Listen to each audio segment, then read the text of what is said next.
The story begins. Mom brings home a stranger friend's daughter and drops a bombshell. She'll be living on the second floor.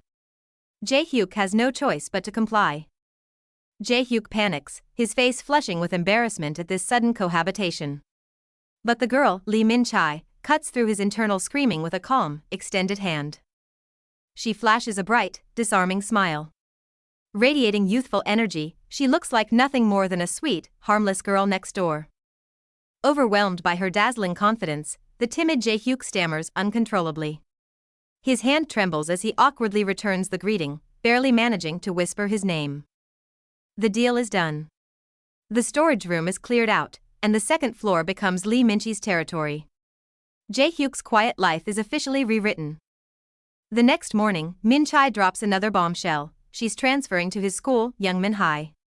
Jae-hyuk's eyes widen in shock as his anxiety spikes. As his mother leaves for work, his safety net vanishes. Just as Jae-hyuk spirals into social panic, a sharp, cold hey from behind cuts through his thoughts. The illusion of the good girl shatters instantly. Min-chae pulls out a cigarette and coldly demands a lighter. Jae-hyuk freezes, jaw dropping in sheer terror. Seeing his hesitation, Min-chae snaps, calling him a dumbass.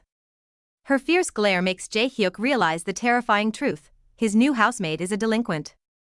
The air freezes. Cigarette in hand, Min-chae's gaze cuts like a knife as she demands an answer. Crushed by her aura, Jae-hyuk breaks into a cold sweat. Min-chae tilts her head, a scornful smirk playing on her lips, and delivers the ultimate insult: "Are you, perhaps, a loser?" The word loser pierces Jae-hyuk's dignity like a curse. It rips open old wounds, and painful memories come flooding back like a tidal wave. Yes, at school, that's exactly what he is, a loser, surrounded and mocked. He tries to deny it, but his voice is drowned out by the bully's cruel laughter. The nightmare began at the start of the semester. The redhead bully, Sangbom, targeted him for something as trivial as banana milk, shoving him toward the abyss without a second thought. If I tell you to buy it, you buy it. Refusal meets brutal violence. Sangbom grins savagely as his fist smashes into Jae-hyuk's face, silencing any protest. Why? Simply because he dared to talk back. Simply because he looked weak. Curled up in pain, Jae-hyuk learns the cruel law of the jungle under a rain of fists. Even the bully's own mistake of forgetting his wallet becomes an excuse for violence. To Sangbom, Jae-hyuk is nothing more than a punching bag for his amusement. Sangbom plays a cat-and-mouse game, asking Jae-hyuk to choose his punishment. When Jae-hyuk tremblingly begs for 3, the devil laughs and turns it into multiplication. Just as Jae-hyuk is about to break, a lookout warns of a teacher. Sangbom stops, but his promise to finish the rest later plunges Jae-hyuk deeper into despair. Back in reality, the classroom door rattles. As the teacher announces a new transfer student, a sense of foreboding washes over Jae-hyuk, who is still reeling from his memories. Fate plays a cruel joke. The new transfer student standing at the podium is the very girl from upstairs. Jae-hyuk's pupils quake, cold sweat dripping. Not only is she in his house, but now she's invading his classroom. Min-chae scans the room, locking onto the empty seat behind him, a flicker of amused surprise in her eyes. As she passes, a whisper drips with disdain: "Isn't that the loser from downstairs?" His mother's plea to take care of her echoes, mocked by the sensation of a malicious poke in his back. Before he can turn, a paper projectile is flicked with bullet-like precision, smashing into his terrified face. The note reads a cold warning: "Don't act like you know me." He swallows the humiliation, angrily tearing the paper to shreds. Unable to bear the suffocating atmosphere, he storms out, unknowingly leaving something behind in his haste. Unfolding it reveals a hand-drawn survival map, marking safe spots and good food. She freezes, stunned by his hidden kindness. Meanwhile, in the hallway's shadows, a brutal countdown begins. The bully Joe Sangbom relishes the thrill of violence. The violence stops abruptly. Sangbom switches to a chillingly friendly smile, patting Jae-hyuk's traumatized face. He leans in like a predator, revealing his true intent: "Heard you're good at studying. Do me a favor." His lackeys mock Jae-hyuk's appearance, while Sangbom grips his wrist tight, allowing no escape. "Help me with midterms." The absurd demand freezes Jae-hyuk, cold sweat soaking his collar. Help means making cheat sheets. Jae-hyuk tries to resist, getting caught would destroy his life. Sangbom laughs about escaping this shitty country, planning to build his future on Jae-hyuk's risk. Seeing hesitation, the smile vanishes. A hand crushes his throat, a deadly threat looming. Will you do it, or not? Before he can answer, a vicious kick erupts. Jae-hyuk screams as he's sent flying, pain exploding instantly. Jae-hyuk lies broken on the ground. Sangbom sits above him, looking down like he's an insect. I'll ask one last time. Silence hangs heavy from a low angle. Sweat dripping, Jae-hyuk clutches his collar and finally forces out a I'll do it, only to be met with a mocking sneer. Sangbom smiles casually about his future abroad, his light tone cutting deep. Tears burst from Jae-hyuk's eyes, provoking only a cold question: why is your face like that? Violence erupts simply for showing sadness. Sangbom's fist flies with a brutal relax your face, and the air explodes with the dull thud of impact. Pain sears through his nose as blood gushes between his fingers. Trembling and curled up, Jae-hyuk doesn't fight back but pitifully apologizes to his abuser. I'm sorry, Sangbom. The bullies leave laughing, leaving a mess behind. Watching their mocking retreat, a cruel truth crystallizes in Jae-hyuk's mind: these bastards only listen when they're hit. Hiding in a bathroom stall, blood and tears drip onto the cold tiles. Humiliation peaks, birthing a frantic desire. More than good grades, he just wants the power to beat them to a pulp. The sunset dyes the school a brilliant gold, the world serene and beautiful. Yet, cutting back, only Jae-hyuk's bloody, tear-streaked face remains to endure this brutal contrast in isolation. Night falls, and home should be a haven, but mom's words turn it into a new battlefield. Told to call Lee Min-chae for dinner, Jae-hyuk's eyes widen in sheer panic. What? Why? Protest is futile, so Jae-hyuk forces himself upstairs. The thought of eating with a strange, beautiful girl sends his heart racing, making every step heavy with awkwardness. He knocks nervously, but gets no answer. Just as he hesitates, a muffled enter comes from inside. Relieved, Jae-hyuk turns the handle, making a fatal mistake. The moment the door opens, time freezes. Fresh from the shower, Min-chae is singing in a towel when their eyes lock. A split second later, a piercing scream shreds the air. You pervert. No time to explain. Min-chae grabs a heavy electric kettle and hurls it like a cannonball at Jae-hyuk's head. With a loud crash, the shocked boy is instantly physically shut down. Jae-hyuk lies on the floor, stars spinning in his vision. Through the haze, he feels someone roughly slapping his leg to wake him, a method distinctly lacking in gentleness. Not just slapping, but stomping.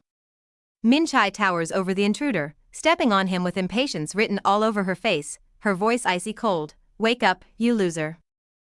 Jolting awake with his head still buzzing, the first thing he sees is Min-chae in skimpy loungewear. Before he can process the situation, her outfit triggers a fresh wave of panic and misunderstanding. Facing Min-chae's murderous rage, Jae-hyuk cowers in the corner. He desperately explains he heard enter, only to receive a vicious threat: barge in again, and I'll rip you apart. The misunderstanding eases slightly, but the disdain in Min-chae's eyes remains. Looking down at the blushing Jae-hyuk, she spits out coldly, disgusting creep. Jae-hyuk wishes the floor would swallow him whole. Yet, cut to the dinner table, and the horror movie instantly becomes a warm family drama. Min-chae savors the food with exaggerated delight, as if the violence moments ago never happened. Watching Min-chae flash a sweet, obedient smile at his mom and praise the food, Jae-hyuk's mouth twitches in shock. This woman is an Oscar-worthy actress? At the dinner table, Min-chae piles on the charm for his mother. Jae-hyuk watches, sweat trickling down his face, unsettled by the chilling contrast in her behavior. Suddenly, a shout shatters the peace. Hearing the word study, Jae-hyuk loses his composure entirely, leaving Min-chae blushing at his explosive reaction. It all comes down to greed. A whole building just for getting into a university in Seoul. The sheer scale of the reward leaves Jae-hyuk and his mother stunned with envy. Min-chae clenches her fist, eyes gleaming. It's not just the property. Having never experienced proper education, she sees this as her chance to change her fate. Smack. A heavy hand lands on Jae-hyuk's back. Min-chae realizes the key to her fortune is sitting right there. The school's top student is under this very roof. But hope turns to horror when she looks at his face. She points a trembling finger. unable to believe this loser-looking guy is the legendary top student. His father boasts, admitting his son looks dumb but is actually brilliant. Dinner ends in a mix of awkward cheer, and silence falls with the night. Minchai puts her mask back on, bowing politely to his mother. Jae-hyuk watches from the shadows, terrified by her unpredictable dual personality. The moment the adults turn away, the mask shatters. She corners Jae-hyuk, her hey, loser dripping with ice as she forces him toward the dark stairwell. But her dominance doesn't last. A few flights up, Minchai collapses, breathless. She lights a cigarette, exhaustion instantly replacing her arrogance. Through the smoke, the command comes again, teach me. Jae-hyuk's pupils dilate in shock. A forced tutoring session from a delinquent is his worst nightmare. Rejected, Minchai snaps. She screams in desperation, slamming the ground and offering him a cut of her future fortune to buy his compliance. Trembling but resolute, Jae-hyuk stands his ground. Haunted by past trauma, he refuses to help a bully. It is the one line he will not cross. Dropping his refusal, he flees into the night. Minchai is left alone on the cold steps, a mix of rage and helplessness as she curses his retreating back. As he runs, Jae-hyuk mocks her in his mind. Even if she tries to bribe him with girls, her friends are probably just terrifying bullies like her. She's got a great body. Minchai's shout echoes from behind. The crude temptation acts like a brake, freezing the fleeing Jae-hyuk in his tracks. Standing on high ground, he tries to laugh off his hesitation. But loud voices from the street below wipe the smile from his face, replaced by sudden dread. He looks down, and his heart stops. The local gang of thugs has appeared, and their predatory gaze is locked tight on the solitary Minchai. In the dead-end corner, the wolves bare their fangs. Watching from above, Jae-hyuk is paralyzed by fear as the crisis closes in, yet he cannot look away. In the dim corner, there's no escape. The thug roughly grabs Minchai's wrist, his words lewd and menacing.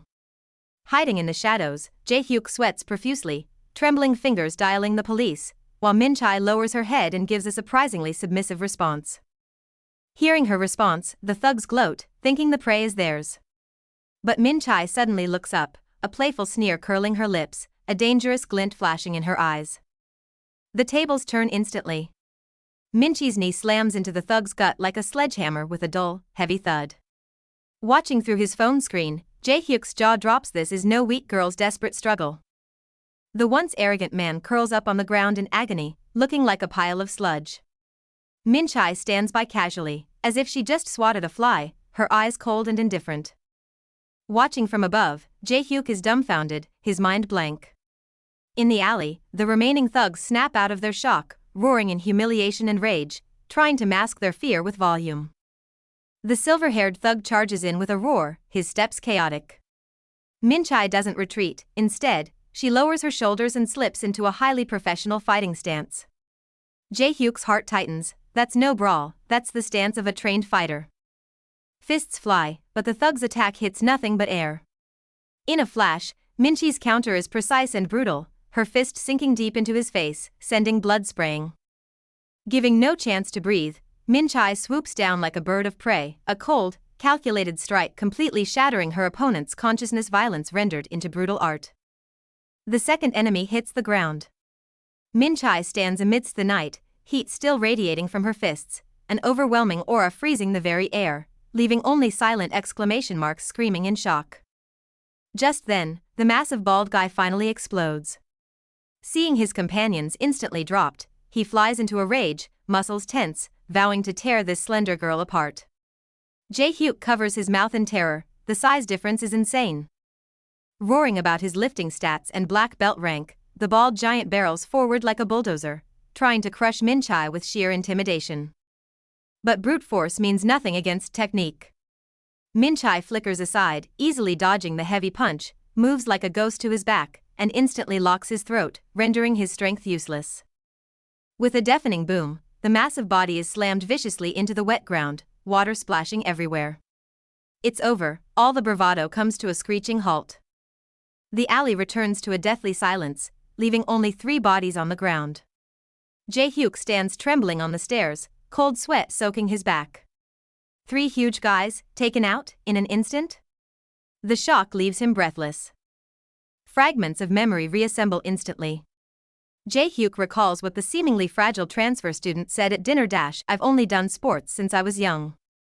That innocent smile now sends shivers down his spine. It wasn't just sports.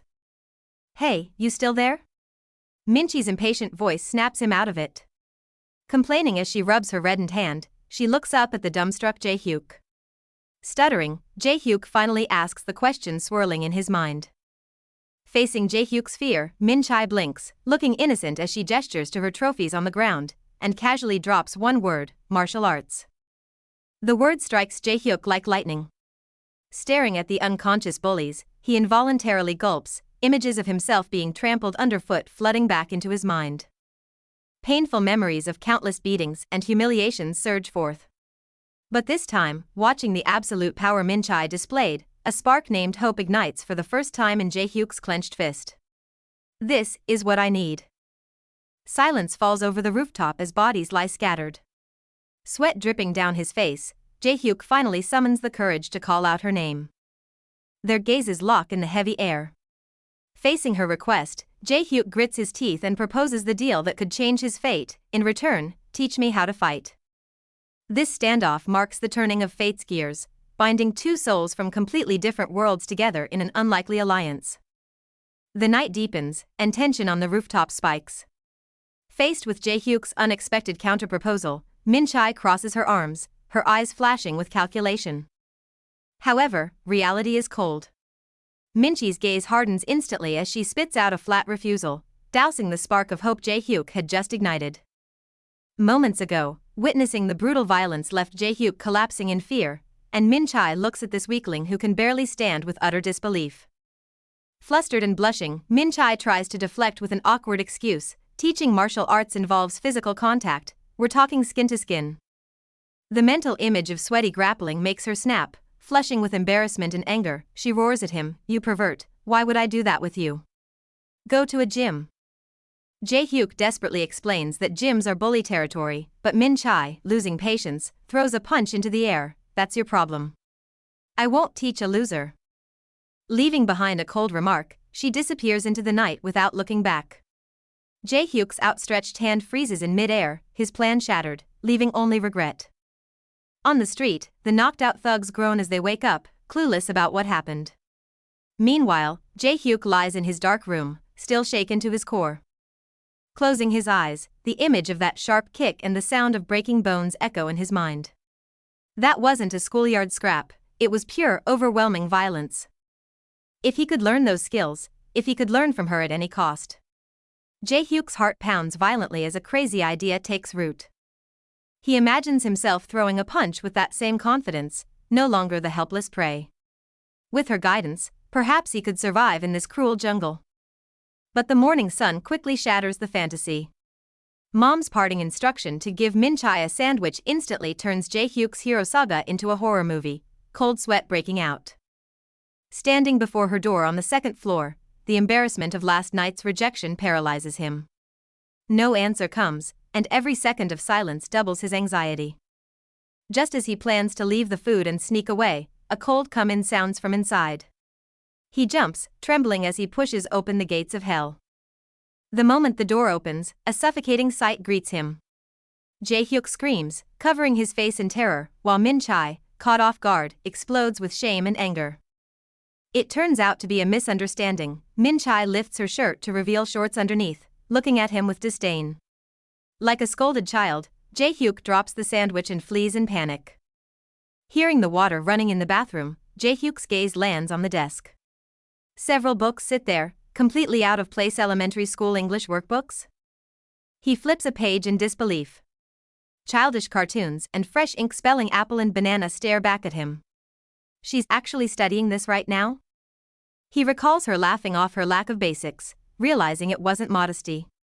Suddenly, the bathroom door flies open. Min-chae storms out, her face flushed, igniting the air with rage. Caught red-handed, Jae-hyuk points at the books to explain, but sees Min-chae trembling violently. It is the sheer humiliation of having her secret exposed. Shame instantly morphs into aggression. Like a cornered cat, she lunges, shoving Jae-hyuk violently to cover her panic. Who said you could snoop? Her hysterical screams echo in the hallway. Terrified by her intensity, Jae-hyuk stumbles back, cowering against the wall. Though terrified, he doesn't flee. Gripping the doorframe, Jae-hyuk summons all his courage and restates the crazy deal. I teach you to study, you teach me to fight. Even academies won't take you without basics. Before he finishes, a slipper flies past, slamming into the doorframe, answered only by a fiercer roar. That night, a call from his mom breaks the stalemate. Forced to run errands, Jae-hyuk sighs, carrying a plate of sweet potatoes back up the stairway of death. Suddenly, Min-chae looms above him on the stairs like a ghost. Jae-hyuk's heart skips a beat, his hands freezing in midair. Then, chaos ensues. Min-chae rushes down, trips over her own feet, and faceplants. She scrambles up, flustered and blushing. I actually need to talk to you. Sitting at the table, she finally breaks down. The humiliation of being rejected by 3 academies drives her mad. They said I'm elementary level. I have nowhere else to go. Jae-hyuk's assessment was spot on. With no other options, the panic in Min-chae's eyes fades, replaced by desperate determination. So, let's just do it. In the moonlit room, they finally reach a consensus. Mentor and student to each other. The gears of fate begin to turn with this absurd agreement. The first night of tutoring begins. Outside is silent, but inside, 2 completely different lives collide for the first time.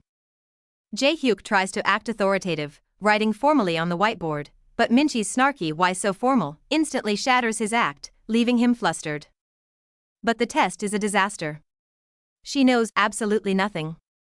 Jae-hyuk screams in shock, and Min-chae yells back defensively, is it a crime not to know? Her foundation is worse than expected, they have to start with the alphabet. But when the book's close and fighting lessons begin, the confusion in her eyes vanishes, replaced by a hunter's sharp gaze. Min-chae lays out the battle plan, but before the fighting theory can sink into Jae-hyuk's brain, reality calls out from the school gates. Gritting his teeth, Jae-hyuk hoists Min-chae up the wall. They bicker in hushed tones, frantically scanning for their target like thieves in the night. The target appears. As Jo Sangbom casually approaches to bum a cigarette, Min-chae's gaze turns icy, locking onto her prey. Overhearing the fight details, Jae-hyuk breaks into a cold sweat. He wants to run, but Min-chae, eyes gleaming with excitement, drags him into the fray. The road to the spectator seats is rough. Jae-hyuk's legs finally give out, and with a miserable shriek, they collapse into a chaotic heap. Cigarette in mouth, Min-chae stares down at the confused Jae-hyuk. Her tone is sharp, you want to win? Then learn to watch how beasts tear each other apart. Jae-hyuk wonders if he's just an errand boy, but Min-chae catches his doubt instantly, silencing him with a glare that cuts like a knife. Mid-argument, Jae-hyuk spins around to see a swarm of thugs approaching. The air freezes instantly as a sense of crisis descends. Descending into the dim parking lot, the oppressive noise hits them like a wall. Jae-hyuk's heart races as he faces a sea of delinquents. Min-chae handles the girl's approach coolly, while Jae-hyuk hides his face, terrified that a single tremble might betray his cowardly identity. As the fight erupts, the crowd goes wild. Amidst the deafening roar, Min-chae commands the trembling Jae-hyuk, open your eyes. Watch the cruelty of this world. In the center, long-held grudges ignite. The black-haired boy's rage boils over at the dismissive apology, sparking an immediate clash. Jo Sangbom bares his fangs, landing a vicious blow to his opponent's face. With the sickening crunch of bone, the carnival of violence begins. The brawl turns primal, flesh against flesh.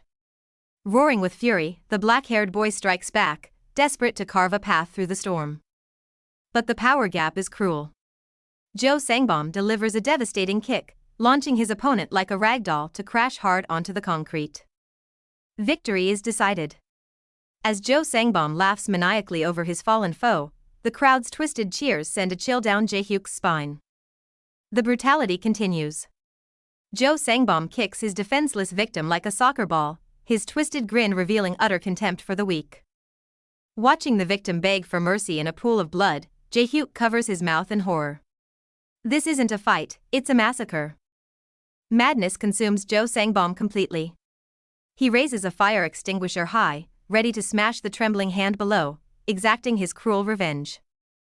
Horrifying images flash through his mind-bloody hands, desperate screams as an unknown fear floods his senses like a tidal wave. Back in reality, Jae-hyuk collapses under the night sky, head in hands, consumed by helplessness. "I can't win," he whispers. Silence stretches between them, broken only by the creak of the swing, until Min-chae, unable to bear it, snaps. "Shut up. 1 month is all it takes." Min-chae glares piercingly at the trembling Jae-hyuk. "Stay a loser, or fight? Can I really win?" Jae-hyuk hesitates, only to be met with Min-chae's frustrated gaze. "Don't you trust me?" Nothing left to lose anyway. Sweat slicks his palms as he grits his teeth and finally clenches his fist tight. "Let's do this." The pact is made. 1 month passes, and under the bright sun of the school grounds, a storm brews. Midterms arrive. Sangbom taps Jae-hyuk's shoulder with a fake smile. "Study hard, I'm counting on you for the answers." Flashback to the stairwell, where Jae-hyuk tried to back out. "I'm too scared," he stammered, only to be berated by a furious Min-chae. Seeing his panic, Min-chae's eyes turned cold as she took charge. "Idiot, just follow my lead and I'll handle it." Back in the exam hall, silence falls.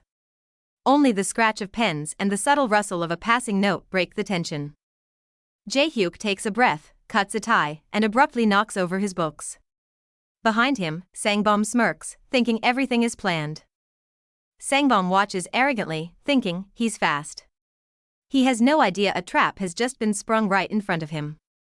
But as he unfolds the note, the words make his pupils quake. "Let's fight, you piece of shit." The exam hall feels suffocating. Sangbom continues his silent pressure, unaware that Jae-hyuk's test paper has become a declaration of war. The note crumbles in his hand. Sangbom's rage detonates instantly as he stares in disbelief at his former prey. Watching the chaos unfold, Min-chae smiles with satisfaction. "Jo Sangbom, you are finished." Time rewinds to over a month ago. Burdened by a heavy bag, Kim Jae-hyuk trudges up the winding stairs, his heart filled with deep skepticism about this so-called special training. So the training is carrying Lee Min-chae up the stairs. Ignoring his protests, Min-chae coldly barks orders from her phone, forcing him to grit his teeth and endure. Finally reaching the gloomy entrance, Jae-hyuk collapses to his knees, dripping with sweat, breathlessly asking if this absurd manual labor really has anything to do with fighting. Min-chae nonchalantly sits on his back, her excuse being simply that he forgot her slippers. Her dismissive attitude leaves Jae-hyuk speechless with shock. The torture continues. Not only must he endure the awkward physical contact, but he also has to pay for this devil tutor's spicy rice cakes, fueling his indignation. Before he can catch his breath, Min-chae issues a new command: gain 10 kilos. Faced with this impossible demand, a devastated Jae-hyuk can only choke back tears and force down a hot dog. Delirious from the spice yet still acting as a human taxi, Jae-hyuk finally snaps and asks amidst the bumps, when will she teach him actual fighting techniques? Just then, a green package at the stairwell catches their eye. Inside lies professional fighting gear. Hope instantly ignites in Jae-hyuk's eyes. On the rooftop, Min-chae stretches while ordering Jae-hyuk to set up the area. A true training ground is about to be born in this empty space. Learning the gear came from a hot friend, Jae-hyuk instantly drifts into a pink-hued fantasy, his exhaustion washed away by this sudden surge of motivation. But his dirty little thoughts are immediately seen through. The joking stops, her eyes sharpen as she throws a clean straight punch. This is 1. Followed by a fierce high kick, and this is 2. The wind from her leg whooshes past, ruffling Jae-hyuk's hair and leaving him stunned. Jab, cross, low kick. This is the basic combo. Min-chae imperiously announces that for the days to come, he must practice this sequence like a madman. The 2 weeks of hell training officially begin. Jae-hyuk roars as he accepts the challenge, refusing to give up even as his body is pushed to its absolute limit. From the blazing midday sun to the fall of night, and back to the dusk of sunset. Jae-hyuk's arms tremble, sweat flies, but his punching never stops. Sunrise to sunset, day in and day out. The monotonous sound of punches, accompanied by the thud of dropped dumbbells, becomes the only melody on this rooftop. Gradually, his movements lose their clumsiness. His punches sharpen, and the sound of impact against the pads grows heavier, proof that power is awakening within him. 2 weeks later. Jae-hyuk stands in the sunlight, a newfound determination in his eyes. With a sudden shift, he unleashes a perfect low kick that cuts through the air. Bam! The loud impact leaves even Min-chae looking surprised. Though they still trade insults, corners of their mouths turn up. The training is a success. On the rooftop, Min-chae ruthlessly shatters Jae-hyuk's fantasy. A tackle in fighting isn't a soccer slide, but a dominant move to drive the opponent into the ground. Eyes full of provocation, she opens her arms like an iron wall, challenging Jae-hyuk with a sneer, "Don't act like a newbie, try to throw me down." Jae-hyuk charges with grit, trusting his male strength, only to crash into an immovable wall that sends him reeling back in miserable shock. Pain explodes instantly as he falls to his knees. Min-chae looks down coldly, teaching him a brutal first lesson: getting blocked means self-destruction. The games are over. Min-chae turns serious, simulating the real enemy Jo Sang-bom, warning him, against absolute power, a basic charge is meaningless.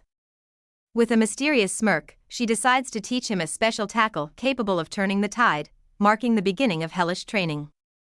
The next 2 weeks are pure physical torture. He trembles violently under weight and sweat, while his demonic tutor casually reads comics on his back.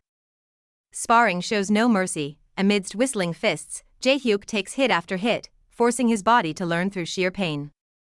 Under a blood-red sunset, the rooftop brawl intensifies. Jae-hyuk is blasted away by a heavy punch, leaving even Min-chae's hand stinging from the impact. By day a deadly fighting ring, by night a quiet desk, he struggles between violence and academics, trying to find balance in this strange relationship. 1 month passes in a blink, and the moment of truth arrives. Beneath the campus calm, tension boils as the question, "Are you ready?" tolls like a judgment bell. Cold sweat slides down his cheek, Jae-hyuk's throat runs dry, and as fate approaches, his gathered courage seems to be swallowed by immense anxiety. Min-chae's rough but powerful encouragement echoes in his mind. Amidst extreme tension, he roars to suppress his trembling legs, commanding himself to fight. Surrounded by indifferent and mocking gazes, the red-haired bully looks down on his prey, the crowd's whispers piercing his heart like countless thorns. Heart pounding like thunder, Jae-hyuk snaps his head up. Cowardice in his eyes is replaced by resolve. With no way out, he goes all in. The gears of fate are spinning wildly. All the sweat and pain will converge in this moment as the call to counterattack. Back in this suffocating standoff, the air freezes, and the mocking words "go and win, loser" echo sharply in his ears. The opponent dismissively blows smoke, while Jae-hyuk is drenched in sweat. This is the eve of the showdown, the final threshold for the coward's transformation. Memory flashes back to that dark night. The lighter's faint glow illuminates Min-chae's cold face, while Jae-hyuk huddles nearby, uncontrollably trembling. Facing a terrified Jae-hyuk, Min-chae offers no pity but issues a shocking command: "Take your shirt off." Flashback to the training, Jae-hyuk awkwardly lifts his shirt, straining to flex his non-existent abs for Min-chae, the air thick with embarrassment. Min-chae's gaze cuts deep. Even kneeling, she dominates the room, crushing his ego to build his resolve: "If you lose after all this, you're a hopeless idiot." Stung by the label loser, Jae-hyuk snaps back, only to ignite Min-chae's fury. "Talking back now? Maybe you're not a total waste of space after all." Suddenly, the atmosphere shifts. Min-chae lowers her gaze, voice softening into a lure: "If you win, I'll stop calling you a loser and say your actual name." Then, she hands him a green lighter. As Jae-hyuk stares in confusion, Min-chae deadpans a strange tip: "Hold this while fighting. It makes your punch harder. Take it." Jae-hyuk grips the lighter emblazoned with a club's phone number, but his question about its origin is cut short by Min-chae's defensive snap: "Shut up and just win." Flashback over, reality crashes in. Standing on the school grounds, Jae-hyuk's heart hammers against his ribs, his entire body trembling uncontrollably with fear. "Psych yourself out, and you lose." Min-chae's voice cuts through the panic. Jae-hyuk closes his eyes, adjusts his glasses, and forces down the urge to run. No retreat. He screams internally and takes a heavy, decisive step forward, the sound of his shoe crushing his hesitation. Opposite him, Jo Sang-bom treats Jae-hyuk's stiffness like a circus act, laughing hysterically: "Haha. Are you scared stiff? Did you forget how to walk?" Jae-hyuk stammers and yells, trying to hype himself up, but to Sangbom, he's just a trembling mouse, inviting even more ruthless mockery. Students raise their phones to record the execution, while Min-chae watches coldly from the crowd, silently willing him on. Don't screw this up, loser. Cheers erupt for the bully. Basking in the adoration, Jo Sangbom extends a hand with supreme arrogance, ready to get squashed? Tell me, how many hits do you want? I'll hit you as many times as you ask. Amidst the humiliation, Minchi's lesson on the stairs flashes through Jae-hyuk's mind. The key to fighting is momentum. Fake it till you make it. Suppressing his trembling, Jae-hyuk forces a twisted smile and calls the bluff. You go first then. I'll return every hit you promised. The crowd gasps, then erupts in laughter. Jo Sangbom looks genuinely baffled, wondering if the kid is on drugs to be talking trash while staring at death. Playtime is over. Jo Sangbom lunges, fist tearing through the air. Jae-hyuk grips the lighter tight, eyes sharpening. Instantly the counterattack begins. 1. Following Minchi's training, Jae-hyuk braces and takes the heavy blow head-on without flinching, the impact nearly knocking him off his feet. Pain explodes. His reach is too short, the counter fails. Jo Sangbom grins savagely, raining down blows to break his spirit. Woke up yet, loser? A fist lands like a hammer. Jo Sangbom roars in fury, knocking Kim Jae-hyuk back violently as triumphant laughter fills the air. Jae-hyuk grits his teeth in helpless struggle, while Sangbom pins him down, his eyes filled with suffocating contempt and dominance.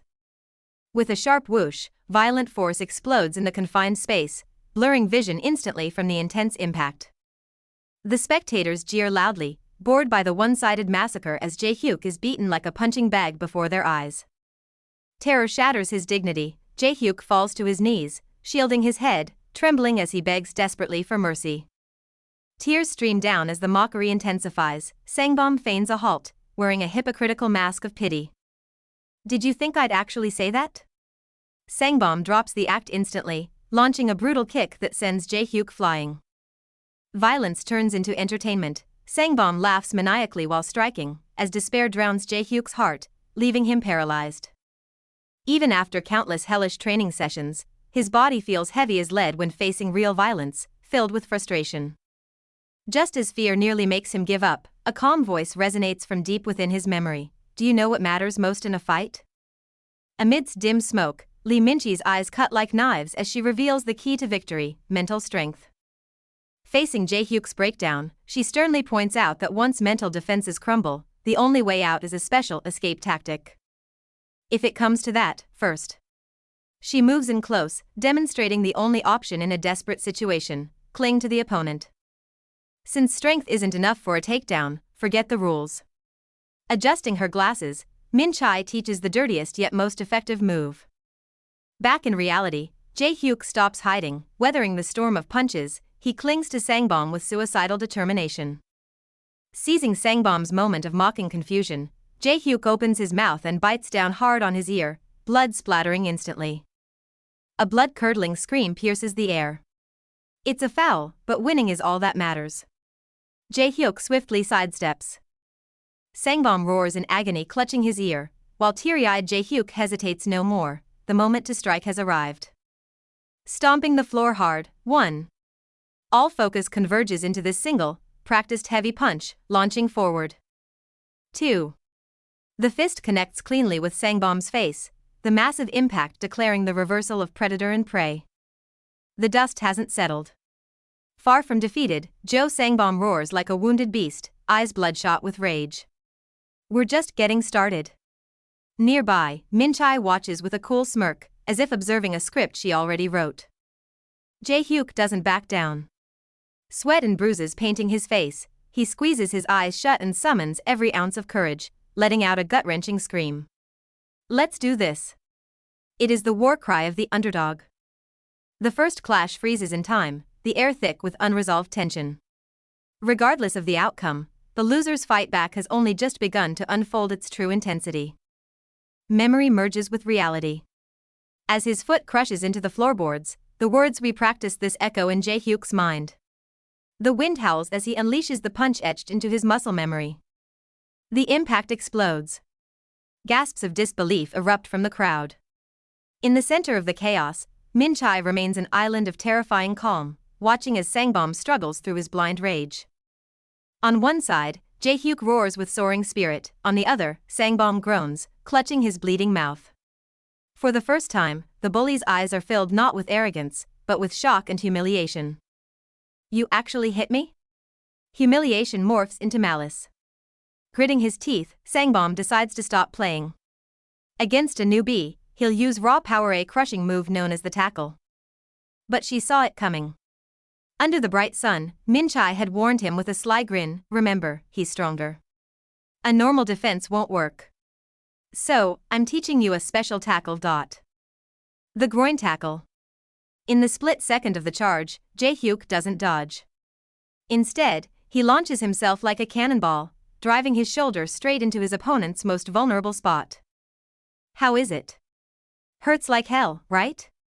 In the flashback, Minchai had demonstrated this suffocating move with sadistic excitement, a pain so sharp it steals the breath from your lungs. It's not just local pain, it's a paralyzing shockwave. Minchai brushed her hair back, explaining casually, you won't even realize where the pain came from. Your body will collapse before your brain can process it. Jaehyuk once hesitated, calling it dirty. But Minchai's scream shattered his weakness. Is this a tournament?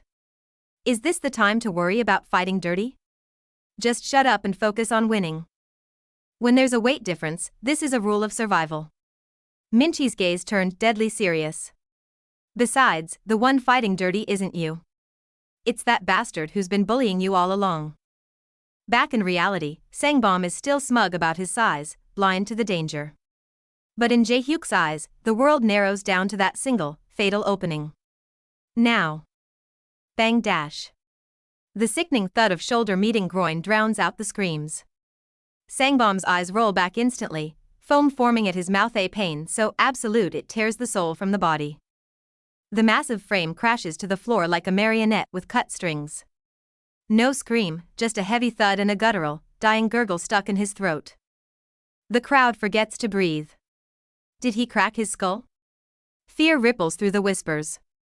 Watching Sangbom stagger, bloodied and broken, everyone feels a bone-deep chill for the first time. But it's not enough. Rage, dammed up for years, bursts forth like a flood. Jaehyuk mounts him, fists raining down. Every punch is a roar, a reckoning for every moment of humiliation. Who are you to hit me? Who are you to bully me? Every word is punctuated by the thud of flesh on bone. Jaehyuk isn't just striking a body, he's shattering the nightmare that has loomed over him. Tears stream down, mixing with blood. I could have lived a normal school life, if it wasn't for you, you bastard. It is the desperate cry of a victim, deafening in the stunned silence of the school. Don't stop. Minchai's voice cuts through the chaos. Jaehyuk grits his teeth, landing a heavy blow. He is no longer the prey. Sangbom tries to grapple back, but shock freezes his face. The loser he bullied is now dominating him with suffocating force. I learned this from a friend. Jaehyuk's arm coils like a snake into a guillotine choke. 7 seconds, that's all it takes. Air vanishes. Panic explodes in Sangbom's eyes. 3 seconds gone. The world narrows to darkness as he tastes the cold fear of death. The green USB drive, the dirty secret. Jaehyuk tightens his grip like a vice, turning their blackmail into a weapon of silence. Agony strikes. Sangbom plays dirty, searing Jaehyuk's arm with a lighter. The burning pain forces the lethal grip to break. Pain screams, but his mind stays razor-sharp. He recalls the strategy: disrupt the balance. Use the low kick to topple the giant. Minchai's lesson echoes clearly: aim for the chin. It's the human off switch. Hit it right, and size doesn't matter, they will fall. Now. No hesitation, no fear. Jaehyuk locks onto the target. All his strength converges for one decisive moment. With a roar of pent-up rage, the fist flies. This strike isn't just for victory, it's to shatter years of humiliation. Crack. Blood sprays and teeth shatter. Sangbom's eyes roll back as his massive frame staggers, collapsing like a ruined statue. He hits the dirt. The tyrant lies broken. The crowd stands frozen, jaws dropped, unable to process the impossible sight. Only Jae-hyuk's ragged breathing fills the silence. He stands over his fallen tormentor, drenched in sweat, trembling with adrenaline. I defeated him. The shout pierces the air. Some cheer, some doubt, but the hierarchy has been violently rearranged. But Minchi's cold demeanor is a warning. Run, her posture screams. Victory brings danger, and the storm is just beginning. Run like hell. Adrenaline surges again. Jae-hyuk sprints, fleeing the scene before the shock wears off and the retaliation begins. Under the open sky, tears blur his vision. The bullying is over. He runs toward what he believes is freedom, finally escaping hell. Or so he thought. In the shadows, the news spreads like a virus. That loser beat Sangbom? Disbelief turns into a dark curiosity. A bigger predator awakens. Hong Daebong smirks, seeing only fresh meat. 2 easy wins? The real trial has only just begun. Welcome back to the world of Top 1 fighting tutoring. Before the story continues, let's set the stage for this saga of passion and combat. The team behind the scenes is gathering new strength to bring you even greater chapters. But now, let's turn our gaze to the school. 3 days after the fight, a familiar figure returns. Jo Sangbom walks in, and the air instantly fills with uneasy whispers, everyone wondering if the storm will strike again. Cold sweat runs down Jae-hyuk's back as he stares at the figure, heart pounding, bracing for revenge. But surprisingly, Jo Sangbom doesn't even glance his way, as if he doesn't exist. Just as Jae-hyuk sighs in relief at the eerie calm, he feels 2 sharp pokes. He turns to see Lee Min-chae, feet on the desk, looking at him with a playful smirk, a different kind of pressure. A note smacks him right in the face. Reading the command "Go buy bread," Jae-hyuk tries to protest, but Min-chae's icy, bullet-like glare instantly shuts him down. Mocking laughter fills the hallway as Jae-hyuk grits his teeth. He consoles himself, compared to running errands for Jo Sangbom, repaying his mentor Min-chae is infinitely better, though still annoying. Just as he tries to enjoy a moment of peace, a roar shatters the illusion. Thugs block his path. Are these Jo Sangbom's friends seeking revenge? Terror instantly grips his face. They aren't here to chat. The burly thug grinds his teeth, looming over him. Are you the guy who beat Jo Sangbom? The air reeks of imminent violence. The bullies surround him, mocking Jo Sangbom and dismissing Jae-hyuk's victory as a fluke. A sense of danger washes over him like a tide. He's trapped in a new pack of wolves. Meanwhile, the news spreads like wildfire. Jae-hyuk, once invisible, is now the center of attention, surrounded by shocked gazes and disbelief. Did he really win? Even strangers act overly friendly, making Jae-hyuk's skin crawl. Everyone is talking about him as if he's an overnight celebrity freak. Whispers follow him everywhere he goes. Cold sweat drips down his face. The immense social pressure is suffocating as he flees toward the snack bar for refuge. Stepping out of the snack bar, a group of unassuming students stops him. They call themselves outsiders, essentially, the League of Losers, with a strange gleam in their eyes. They worship him like a hero, thanking him for standing up for the bullied. Just as Jae-hyuk dies of embarrassment, the bullies angrily storm in again, crashing the fan meeting. Amidst the chaos, the outsider leans in, whispering urgently with a hint of mystery, "We support you, but I overheard something strange in the restroom just now." It turns out defeating Jo Sangbom didn't end the nightmare, it made him prey. Climbers are plotting to take him down to establish their own dominance. Fear creeps back in. But reality is often more absurd than rumors. On the rooftop, Jae-hyuk suffers through a plank, sweat dripping, while his mentor Min-chae casually eats snacks on his back. Min-chae dismisses his protests with brutal logic. "There are no chairs here, so where else should I sit? Quit whining, this is part of your training." This is his hellish new reality. Fear clings to Jae-hyuk like a shadow as he stammers out the terrifying rumor, only to be met with Min-chae's utter confusion and indifference. Reality hits hard. Min-chae knocks him to the ground, delivering a cold ultimatum: adapt to the world of winners, or go back to being a victim. No time to breathe. Min-chae steps on his back, crushing any hope of rest, and imperiously demands the tutoring continue despite his desperate pleas. As night falls, Jae-hyuk assumes the role of a strict tutor, sitting solemnly before demanding to see the dreaded midterm score estimates.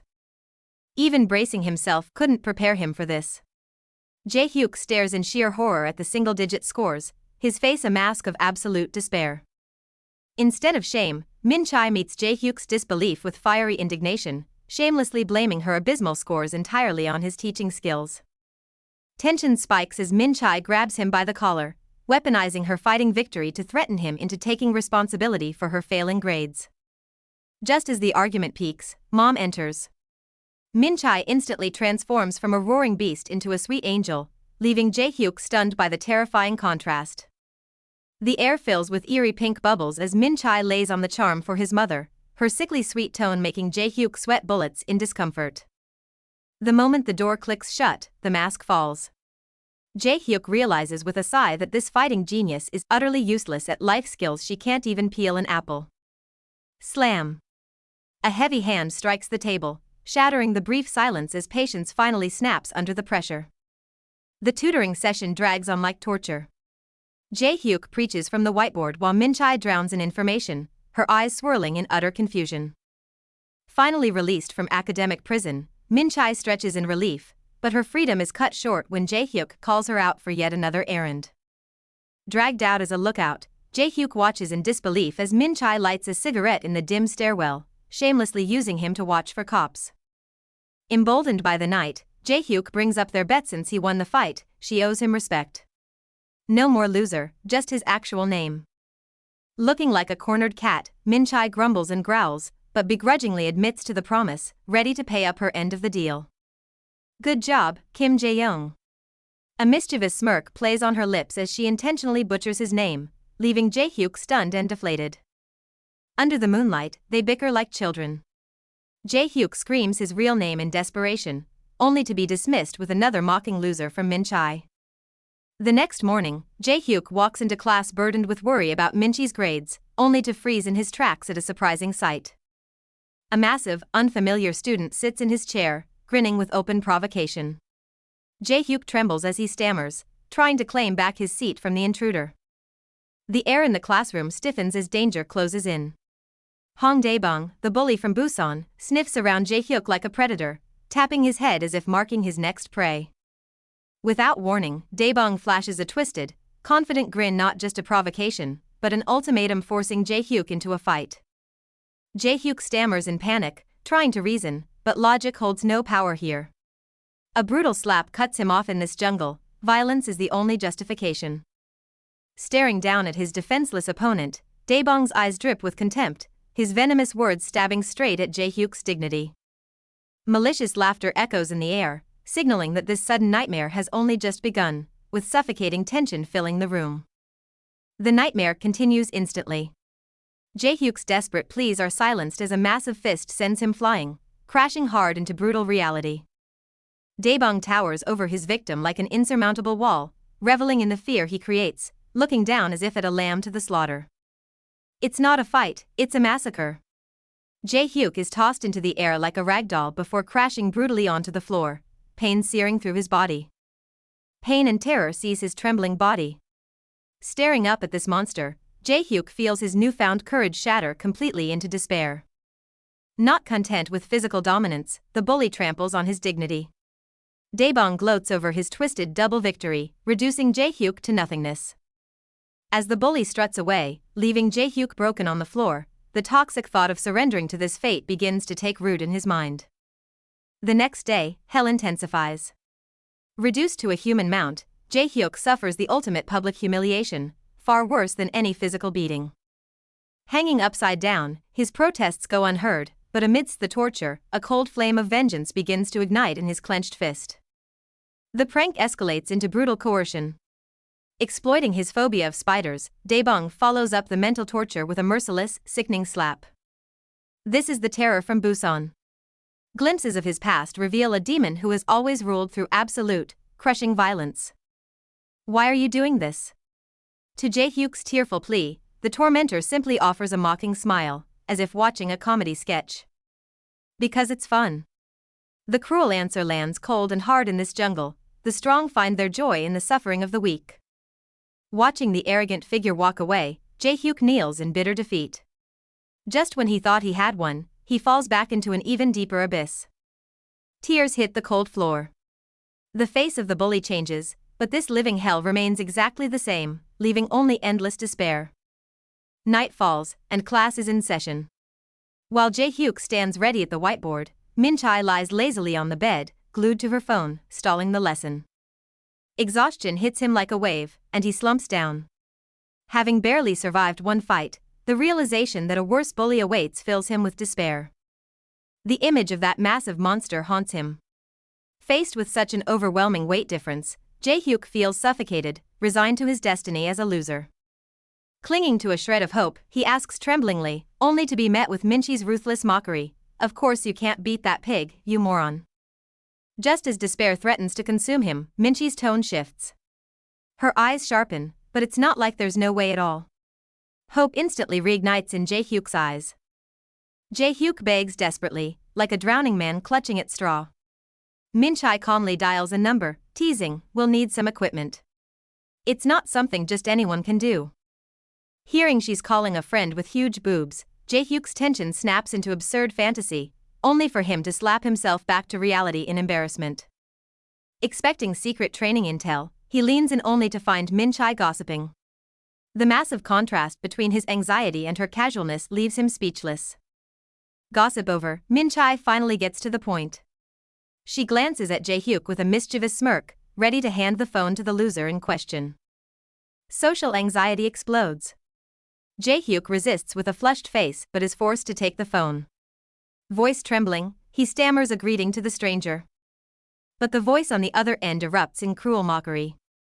The immense psychological pressure turns physical instantly, and Jae-hyuk vomits in sheer distress. Despite the humiliation, the deed is done. Shortly after, a mysterious package arrives with a heavy thud, landing right before them. The package lands, seemingly heavy with unknown power. Is this truly the key item Min-chae promised would turn the tables?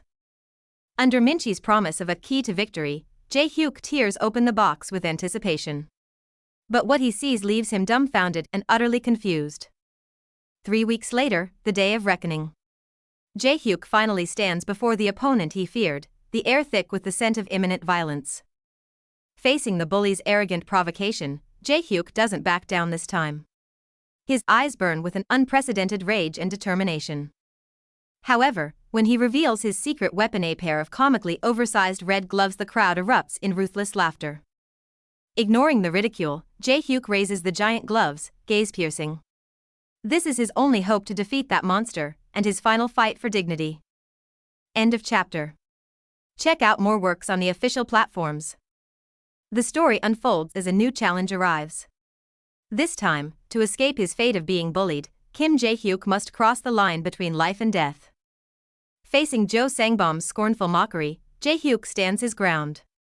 He slowly raises his hands, revealing massive red gloves that stun even Lee Min-chae, who has just arrived.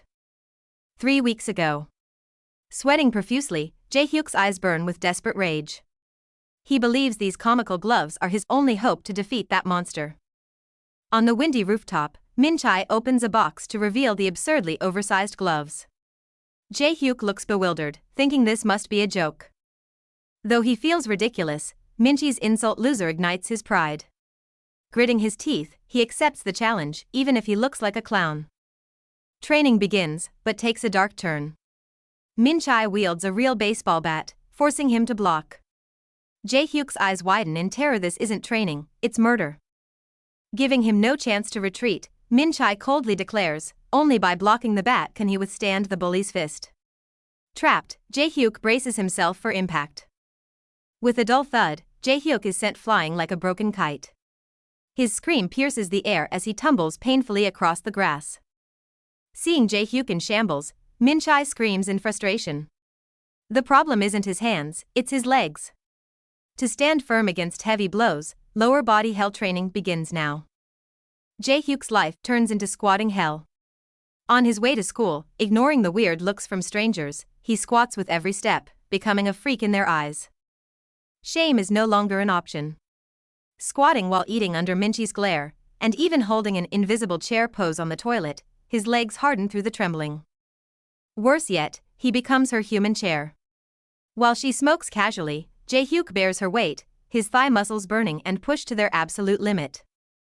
Finally, his legs give out, and they collapse together in a chaotic heap. The awkward position triggers Minchi's embarrassed scream, marking the end of 2 weeks of hell.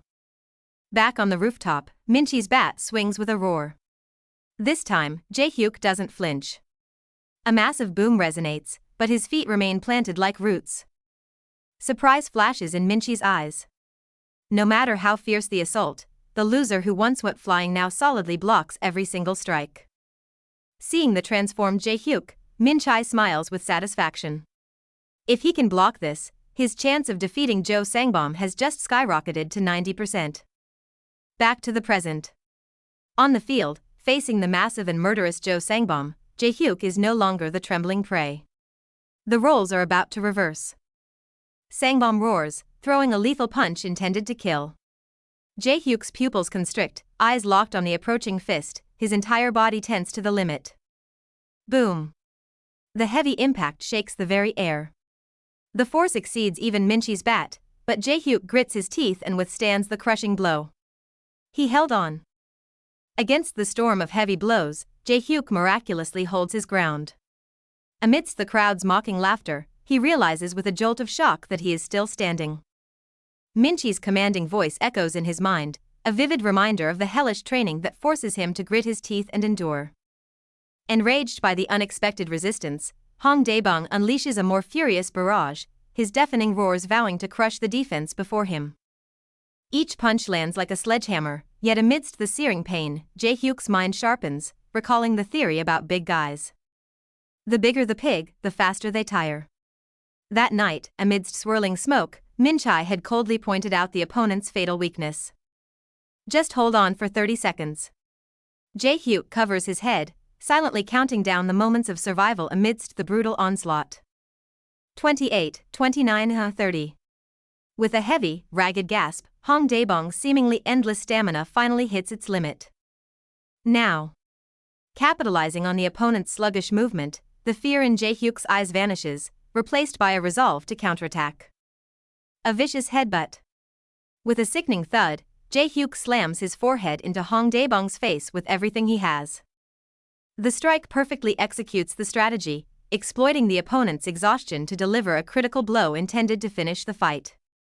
In this split second of collision, the scales of victory finally seem to tip. The immense impact seems to freeze time, Hong Daebong's features twisting in agony as blood spatters into the air. It's a clean hit. The massive body begins to wobble as Minchi's voice echoes again, with enough force, a hit to the jaw will knock him out cold. Seeing his opponent's eyes roll back, a wave of ecstasy rushes through Jae-hyuk. He did it. Even Daniel on the sidelines looks shocked. But the joy of victory freezes instantly. Instead of falling back, the unconscious giant collapses forward like a crumbling mountain, crushing down on him. He fell forward? Jae-hyuk's eyes widen in terror, completely unprepared for the deadly consequence of simple physics. The massive weight pins him to the ground, and the shock of the impact jolts Daebong back to consciousness. Suffocation sets in instantly. Hearing the terrifying sound of grinding teeth right next to his ear, Jae-hyuk recalls Minchi's final warning in despair, if the headbutt doesn't finish him, you're dead. I'm fucked. A desperate scream pierces the sky as the crowd, momentarily awed, erupts once again into ruthless laughter. The critical hit fails, leaving Jae-hyuk on his knees gasping for air, as the crowd's cruel laughter fills his ears. Just then, the crowded mass is roughly pushed aside as dark uniformed figures emerge with an unsettling presence. The silver-haired boy leads with a wink, his playful smile hiding the arrogance and disdain of a predator. Behind him, Jong Daniel holds a book, his gaze cold and hollow, as if the noisy scene isn't worth his time. Watching the one-sided brawl, Philip's eyes gleam with twisted excitement, as if viewing an amusing gladiator match. In the center, Hong Daebong's tank-like frame ruthlessly crushes his opponent, every punch landing with a dull thud. With a savage roar, the massive fist comes down like a sledgehammer, instantly painting Jae-hyuk's vision red. The unchecked brutality unsettles even the onlookers. Philip frowns, worried the prey might break completely. Consciousness fades in searing pain, but a voice screams deep inside the fighting spirit Lee Min-chai once demonstrated. Memory rewinds to a quiet afternoon. Watching ground fighting on his screen, Jae-hyuk felt a surge of fear for the unknown. Lounging on the sofa, Minchai delivered a cruel verdict against a 100 kilograms monster. Getting pinned means death. Just consider yourself dead. Faced with this hopeless answer, Jae-hyuk sweated cold fear, begging for a sliver of a chance. Relenting, she finally sighed and lay on the floor, issuing that misunderstood yet crucial command, "Get on top of me." Jae-hyuk screamed in panic, only to earn a scolding from Minchi. This was serious jiu-jitsu training, not time for dirty thoughts. The memory is shattered by searing pain as Hong Daebong's fists rain down, trying to obliterate his consciousness. This is what you get for defying me. Every suffocating blow is accompanied by Daebong's arrogant sermon on survival of the fittest. Pinned and bloody, Jae-hyuk hears the curse-like whisper echoing in his ears, "Accept it, this is a loser's destiny." Screw destiny. Rage instantly ignites his eyes as he recalls every detail of Minchi's teaching, his gaze turning razor-sharp. Bend the leg, arch the back. The shoulder bridge practiced repeatedly in the living room now plays clearly in his mind. Explosive power unleashed. Jae-hyuk exploits the momentary imbalance to slide out, miraculously standing up from the abyss of despair. The massive figure lunges, delivering a devastating punch with the red glove that sends his opponent flying. The crowd erupts in laughter and shock at the sheer power. Mockery fills the air as the crowd treats this like a show. But for a sweating Kim Jae-hyuk, it's a desperate calculation. The gloves are useless for him here, only a headbutt offers a sliver of hope. Suddenly, the rhythm shifts. A burst of speed, followed by a sharp left jab finding its mark, then another relentless combination forcing the opponent down. Without pausing, a straight right crashes into the opponent's face. Blood sprays, and the sheer force of the blow silences the mocking crowd, leaving them in stunned disbelief. He must be hurt, right? Amidst the chatter, Jae-hyuk loses control, charging forward with a reckless, screaming double hook, fueled by raw adrenaline. But his reckless assault only invites more ridicule. Before Jae-hyuk can react, massive hands seize him, crushing his momentum and pinning him helplessly from behind. A sudden slide tackle breaks the stalemate, startling everyone. Amidst the gasps, a red glove slices through the air with a menacing swish, signaling imminent danger. Eyes burning with rage, the giant prepares to unleash his full power with the gloves. Facing this overwhelming force, Jae-hyuk freezes in terror, his mind screaming one thought, "I'm finished." Chapter end. With that desperate thought, the scene cuts to black at the height of tension, leaving an agonizing cliffhanger. Chapter 10 start. The confrontation renews, the air still thick with the scent of violence and unresolved conflict. Back to the suffocating moment, the giant's grip remains tight around Jae-hyuk's neck. A girl nearby witnesses the brutality, her eyes widening in sheer shock. The massive fist rises again, radiating fiery rage. Shadow engulfs Jae-hyuk as cold sweat drenches him, paralyzed by a fear that feels like impending death. "Bring it on. I'll turn you into a bloody mess." Roaring like a beast, Daebong charges. Cornered and trembling, Jae-hyuk raises his fists, forced to face the onslaught head-on. Blocking is impossible. The heavy punch lands like a thunderclap, sending Jae-hyuk spinning through the air, his cry of pain drowned out by the sickening thud of impact. Haha, did he actually think he could block that? The silver-haired boy doubles over in laughter, mocking the attempt. Only the girl beside him frowns, watching with genuine concern. Jae-hyuk rolls helplessly, blood trickling down his forehead. He realizes he barely survived, but relief turns to mortification as he notices the girl staring. He just flashed his underwear. In the chaos, Jae-hyuk scrambles up, apologizing frantically while trying to create distance. But Daebong isn't finished. The massive fighter begins to spin, winding up for another ruthless attack. "That kid might be better off without those gloves," Daniel observes sharply. Meanwhile, even as Daebong spins, confusion creeps in. How is this scrawny brat still standing? Daebong wipes his bloody nose, smirking as he flaunts the gloves. Opposite him, Jae-hyuk takes a deep breath, fear replaced by cold resolve. "Even barehanded, I can still fight." Whoosh. Jae-hyuk throws a test punch, stunned by his own newfound speed. Watching intently, Minchai thinks with a smirk, "Hey loser, have you finally realized what you're capable of?" The shocking truth is revealed. Jae-hyuk has been training with 10 kilograms gloves all along. What felt like his limit was merely a warm-up in Minchi's eyes. Back in reality, Minchi's smirk lingers in his mind. Sangbom, face twisted in rage, launches a massive punch, intending to crush everything in plain sight. Death casts its shadow. Jae-hyuk's pupils constrict in panic. Blocking is suicide, the only way out is a split-second dodge. He dodged it. The heavy gloves have slowed his opponent down. A gleam of determination strikes Jae-hyuk's eyes. Now is the moment to counterattack. Fists fly, and Jae-hyuk's punch slams into Sangbom's face. The lightning-fast counterattack leaves the spectators completely stunned. That didn't hurt.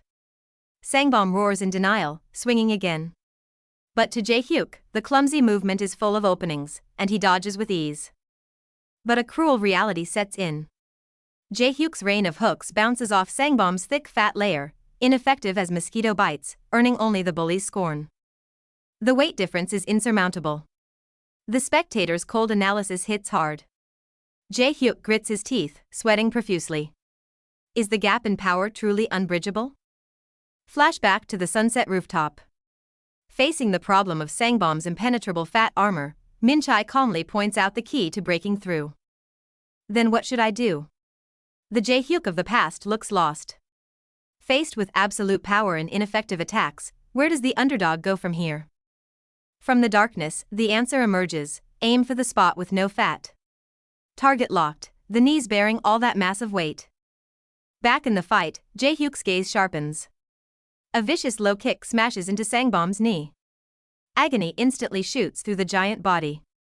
Targeting the joints? It works. Sangbom screams in pain, bluffing that it tickles, but his trembling body betrays him. The tide turns. Sangbom is exhausted and slow. Jae-hyuk seizes the moment, jabs, combos, knee strikes, unleashing a relentless torrent of attacks. Giving no quarter, Jae-hyuk's attacks rain down like a storm. Fists up high, crippling kicks down low. Sangbom is reduced to a punching bag. Another brutal kick. Sangbom's thigh is raw and bruised. Every dull thud signifies pain accumulating to a breaking point. Limping steps draw mockery, shattering his pride. Humiliated, Sangbom rips off his gloves, losing all reason in a roar of pure rage. Now, even the threat of a kick will terrify him. Min-chae's lesson echoes. The psychological defense often crumbles before the physical one. Sure enough, Jae-hyuk faints, and Sangbom flinches to protect his knee. The true fat-free fatal weak point is finally exposed. Right now. Min-chae points to the key to ending the fight: the body's most vulnerable center, the solar plexus. Fists roar. Jae-hyuk lunges from above, channeling long-suppressed rage as his fist crashes down like thunder upon his opponent. Blood sprays with a wretched scream. The immense impact twists the opponent's features, turning arrogance into sheer agony in an instant. Suddenly, a memory flashes back: the sunset terrace, Min-chae's cold, clear command echoing in his mind: strike the solar plexus. His body reacts faster than his mind. The strike lands precisely on that fatal weak point, erupting with a dull, terrifying thud. Agony pierces through the body instantly. Unable to even scream, the opponent can only let out a suffocated groan as air is forced from his lungs. That once arrogant massive frame crumples in pain, blood and saliva spraying uncontrollably as his knees buckle under the shock. Next is Min-chae's ruthless lesson surfaces again, while the prey before him trembles in fear, desperately awaiting the finishing blow to the jaw. Without hesitation, the uppercut launches like a cannonball. The immense force sends the massive Hong Daebong flying, sweat and blood mist exploding in the air. The assault doesn't stop. In that brief moment of suspension, Jae-hyuk roars and leaps, driving a bone-crushing knee into that terrified face. Amidst the rising dust, the giant crashes down, while the figure once known as the weakling lands firmly, declaring the victory of his uprising. Staring at the fallen opponent, Jae-hyuk's pupils quake, cold sweat drenching his forehead as his trembling hands struggle to accept what he has done. Under the azure sky, only his ragged breathing remains, as an unbelievable thought slowly surfaces in his mind: did I actually win? The crowd erupts in disbelief and laughter, while that cool figure turns to leave, a hint of mockery and approval curling her lips. You almost lost again, idiot. In the distance, the silver-haired youth claps and laughs as if watching a farce, while his companion, though expressionless, pauses at this unexpected outcome. Hong Daebong actually lost? Whispers spread like a virus, and even the nonchalant Philip betrays a flicker of complex gloom in his eyes. Harsh mockery immediately rings out, just a fluke. Facing these malicious gazes, the victorious Jae-hyuk suddenly blushes, reacting on instinct. He flees like a frightened rabbit, unaware that in the eyes of the losers behind the wall, his retreating figure has become their dazzling heroic totem. Away from the noise, the girl leans against the wall, lost in thought as she watches him leave. That bullied boy seems to have truly broken an unbreakable curse. As dusk falls, the city's buzz intensifies, with an electrifying rumor spreading like wildfire among the students. Yet in the dark corners of the school, smoke fills the gym storage room, marking the territory of the underground organization Invincible. Meanwhile, at the Invincible stronghold, these suited bullies wait impatiently, tension mounting for the arrival of their leader. The lock clicks, and crisp footsteps cut through the noise, instantly drawing all eyes to the opening door. Han Philip, the silver-haired boy atop the food chain, finally makes his entrance with an unapologetically elegant smile. He strides toward his second-in-command, Jong Daniel, whose book Diamond Love seems to mask deep calculation beneath a scholarly guise. In this circle of intrigue, the conversation quickly shifts to fresh prey, promising freshman who has recently caused a stir. Hearing of Hong Daebong's defeat, Philip shows no sympathy, only a cold sneer of contempt for the weak. More than the loser, the winner piques his interest. Philip rests his chin, eyes gleaming with amusement. What is this victor truly made of? But he holds back on recruiting, deciding instead to watch Kim Jae-hyuk like a bug in a jar, waiting to see if he grows into a real threat. And so, after that fateful dusk, days slip by quietly, shifting the scene back to the calm yet stifling atmosphere of Jae-hyuk's room. Jae-hyuk is racking his brain over his studies, but deep down, a far more troublesome anxiety is gnawing at him. Unable to hold it in, he breaks the silence to Lee Min-chai, his voice trembling with a fear that lingers even after defeating a strong foe. It's his recurring nightmare. The fight went viral, transforming him from invisible to a school-wide spectacle and laughingstock. Fame brought harassment, not dignity. Shouldered in the halls and constantly provoked, he feels more suffocated than ever. Pent-up emotions explode as he yells at Min-chai, rejecting it all. He never imagined the price of victory would be becoming a bigger target. Yet, Min-chai's cold words hit like ice water. You still look like a loser. The brutal truth instantly shatters his illusions. Late at night, kneeling on the floor, Jae-hyuk finally asks the core question: how do I stop looking like a weakling? Min-chai's gaze sharpens as she delivers the ultimate answer: become strong enough that anyone who dares to mess with you will regret it. Since escape is impossible, the only way is to fight. Jae-hyuk's pupils constrict, sweat tracing his cheek, as fear hardens into a heavy realization of the battle to come. Just as he contemplates his next opponent, an eerie premonition strikes. Suddenly, a playful grin shatters the heavy atmosphere. A hunter's casual greeting to his prey. I'm Hansel. The mushroom-haired transfer student strikes a theatrical pose, radiating a blinding confidence that feels unsettlingly out of place. Jae-hyuk stumbles back in shock, cold sweat beading on his forehead. Staring at this slipper-wearing oddball, his mind goes blank. Who on earth is this? Rewind to the night streets, where the roar of an engine tears through the silence. A white sedan speeds wildly under neon lights, the driver reveling in the thrill of losing control. Kwak Han-sol grips the steering wheel of the stolen Benz, a cynical smirk playing on his lips. To him, his father is just a broke fool pretending to be rich. Mind your own business. He flicks his finger with disdain, eyes glinting dangerously. Slamming on the gas, his arrogance threatens to spill over. The speedometer hits 200, blurring the world outside into streaks of light. Amidst this madness, screams mix with Hansel's manic laughter, fueled by reckless adrenaline. The atmosphere in the car sharpens as old wounds are reopened. Middle school classmates trade insults, and the amusement in Hansel's eyes fades, replaced by a triggered chill. Sucked up to who? Struck a nerve, Hansol grits his teeth, veins popping. The humiliation of being number 2 is clearly a line that shouldn't be crossed. The rage vanishes instantly, replaced by a spine-chilling confidence. Predators recognize each other, he murmurs, his mind already hunting for a docile herbivore. Inside the speeding steel beast, they speak not of bullying, but of a hunt feeding. Hansol needs a nutritious target to skyrocket his fame. With just 6 months of boxing? His companion's mockery fills the car, but Hansol doesn't flinch. He knows this school holds the perfect prey. The names of the defeated flash through his mind: notorious Zhou Sangbom, Hong Daebang from Busan. Once strong, now merely stepping stones for someone's rise. And the lucky one who defeated them is right here. Hansol stands at the end of the corridor, staring at Jae-hyuk's back like he's looking at a feast. Slippers scuffing the floor with a lazy sound, every step carries a casual oppression. Jae-hyuk senses something wrong, his body instinctively tensing up. Hello? Hansol waves again, his harmless smile masking a deep, calculating malice. Pointing at himself, he announces loudly again, I'm Hansol. This forceful intrusion into his world leaves Jae-hyuk utterly confused and shocked. Let's be friends. He closes in without room for refusal. Despite the smile, the invisible pressure forces Jae-hyuk into a stiff, reluctant nod. The air thickens with hostility as a menacing group corners Jae-hyuk.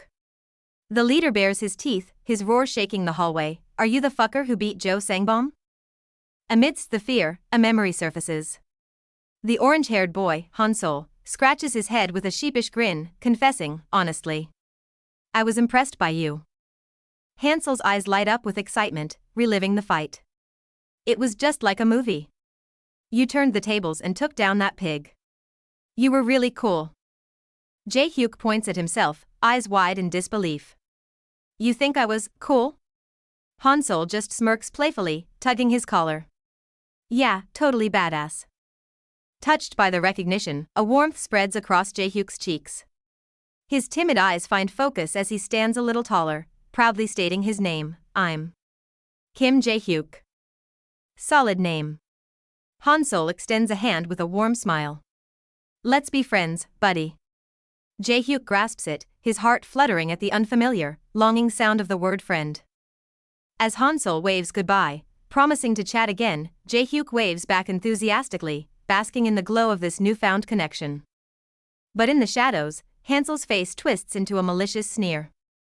Mocking Jae-hyuk's naivety, his eyes gleam with predatory intent, that idiot. I'll lure him in, then bite his neck when the time is right. The scene shifts from hidden malice to academic struggle. In Jae-hyuk's room, Min-chae stares at complex formulas, her back radiating sheer frustration and exhaustion. Jae-hyuk enters, but his mind is miles away. Replaying the compliment in his head, he can't stop grinning, floating on a cloud of validation. Still lost in thought, he blurts out, Lee Min-chae, what exactly is a friend? Min-chae, stressed by her homework, snaps back with a look that screams, are you serious? Don't you make friends at school? Jae-hyuk presses. Min-chae spins her pen dismissively, scoffing, I came to Seoul to study. Making friends is a waste of time. Wait. Min-chae's expression shifts. Speaking of friends, she's actually coming over today. Jae-hyuk's jaw drops. What? She's coming right now? Min-chae casually adds a crucial detail, the friend with the big boobs. Before Jae-hyuk can process it, the doorbell rings ** ding dong *, sending him into instant panic. Go open the door. Min-chae yells. Panic-stricken and flustered by the description, Jae-hyuk scrambles down the hallway, heart pounding like a drum. His trembling hand grips the handle. Jae-hyuk gulps, trying to steady his breathing, but his imagination runs wild, amplifying the suspense. The door creaks open. He manages a squeaky hello, but freezes instantly. His eyes widen in absolute shock at who or what stands before him. As Min-chae casually mentions a well-endowed friend visiting, the door handle suddenly twists. Jae-hyuk snaps his head up, face flushing red, heart pounding in anticipation. Before he can process she meant big-hearted, the door swings open. Jae-hyuk looks over with expectation, but instantly, his pupils dilate in sheer shock as reality hits. Standing there is a blonde girl with bright red lipstick, radiating manic energy. She waves frantically, laughing loud enough to shake the room before they've even properly met. She immediately slaps Jae-hyuk's forehead, pointing at his glasses and mocking him as a loser otaku. Jae-hyuk clutches his ears in agony, feeling like her piercing laughter is making them bleed. Not stopping there, Sarah launches herself into the kitchen like a cannonball, crushing Min-chae in a hug and loudly commenting on her body, causing Min-chae to scream in embarrassment. The kitchen conversation spirals as Min-chae orders chicken feet, then points a mischievous finger at the frozen Jae-hyuk, teasingly telling Sarah that he only likes girls with big boobs. Just as Jae-hyuk tries to deny it, Sarah shamelessly offers him a squeeze. Seeing his face turn a deep crimson red sends both girls into a fit of hysterical laughter. The joke turns physical as Sarah suddenly lunges, tackling Jae-hyuk from behind in a suffocating bear hug. He screams in terror as he loses his balance and topples backward. It wasn't a hug, but a lethal arm triangle choke. Pinned to the floor, Jae-hyuk struggles desperately for air, while Sarah laughs triumphantly from above, mocking his inability to escape. Jae-hyuk's vision blurs, terrified to realize this crazy girl is a trained fighter. Just as he thinks he's going to pass out, the crushing weight suddenly vanishes. He jolts awake to find himself lying on the cold floor, a foot carelessly planted on his chest. Min-chae stares down coldly, ordering the idiot who just passed out to hurry up and pay for the food. In the end, Jae-hyuk tearfully swipes his own card. Watching the two girls feast happily inside, he stands outside the window, swallowing his grievance in pathetic silence. Finally allowed at the table, Jae-hyuk wonders where his mom is. Min-chae casually drops a bombshell. His mother is away on a 3-day workshop, leaving the three of them alone. Before the news sinks in, Sarah excitedly whips out several bottles of soju like a magician, beaming with a mischievous grin that leaves Jae-hyuk jaw-dropped in shock. Watching these two delinquents expertly down their drinks, Jae-hyuk shrinks back in horror. Despite his inner resistance, the air fills with the rebellious scent of alcohol as they shout cheers. Hours later, the celebration turns into chaos. Bodies lie scattered across the room in a drunken stupor, leaving a barely conscious Jae-hyuk to sigh helplessly at the mess. Min-chae mumbles incoherently on the floor, demanding Jae-hyuk carry her. Blushing, he carefully scoops her up in his arms and gently places her onto the soft bed.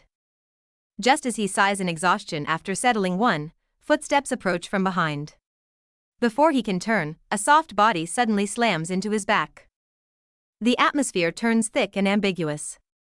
Close-ups of their flushed faces intercut, heavy breaths filling the air of this chaotic, intoxicating night. Before the morning sun can fully wake him, Jae-hyuk's heart pounds like a war drum. Trapped between Min-chae and Sarah, the warmth against his skin sends a chill of pure panic down his spine. With his heart deafening, Jae-hyuk's eyes widen in chaos. Sarah doesn't wake. Instead, wearing a dreamy smile, she tightens her grip, nearly squeezing the life out of him. "I can't move," he screams internally, arms pinned. Suddenly, Sarah rolls over. Seizing the momentary gap, he holds his breath, trying to slip away like an eel.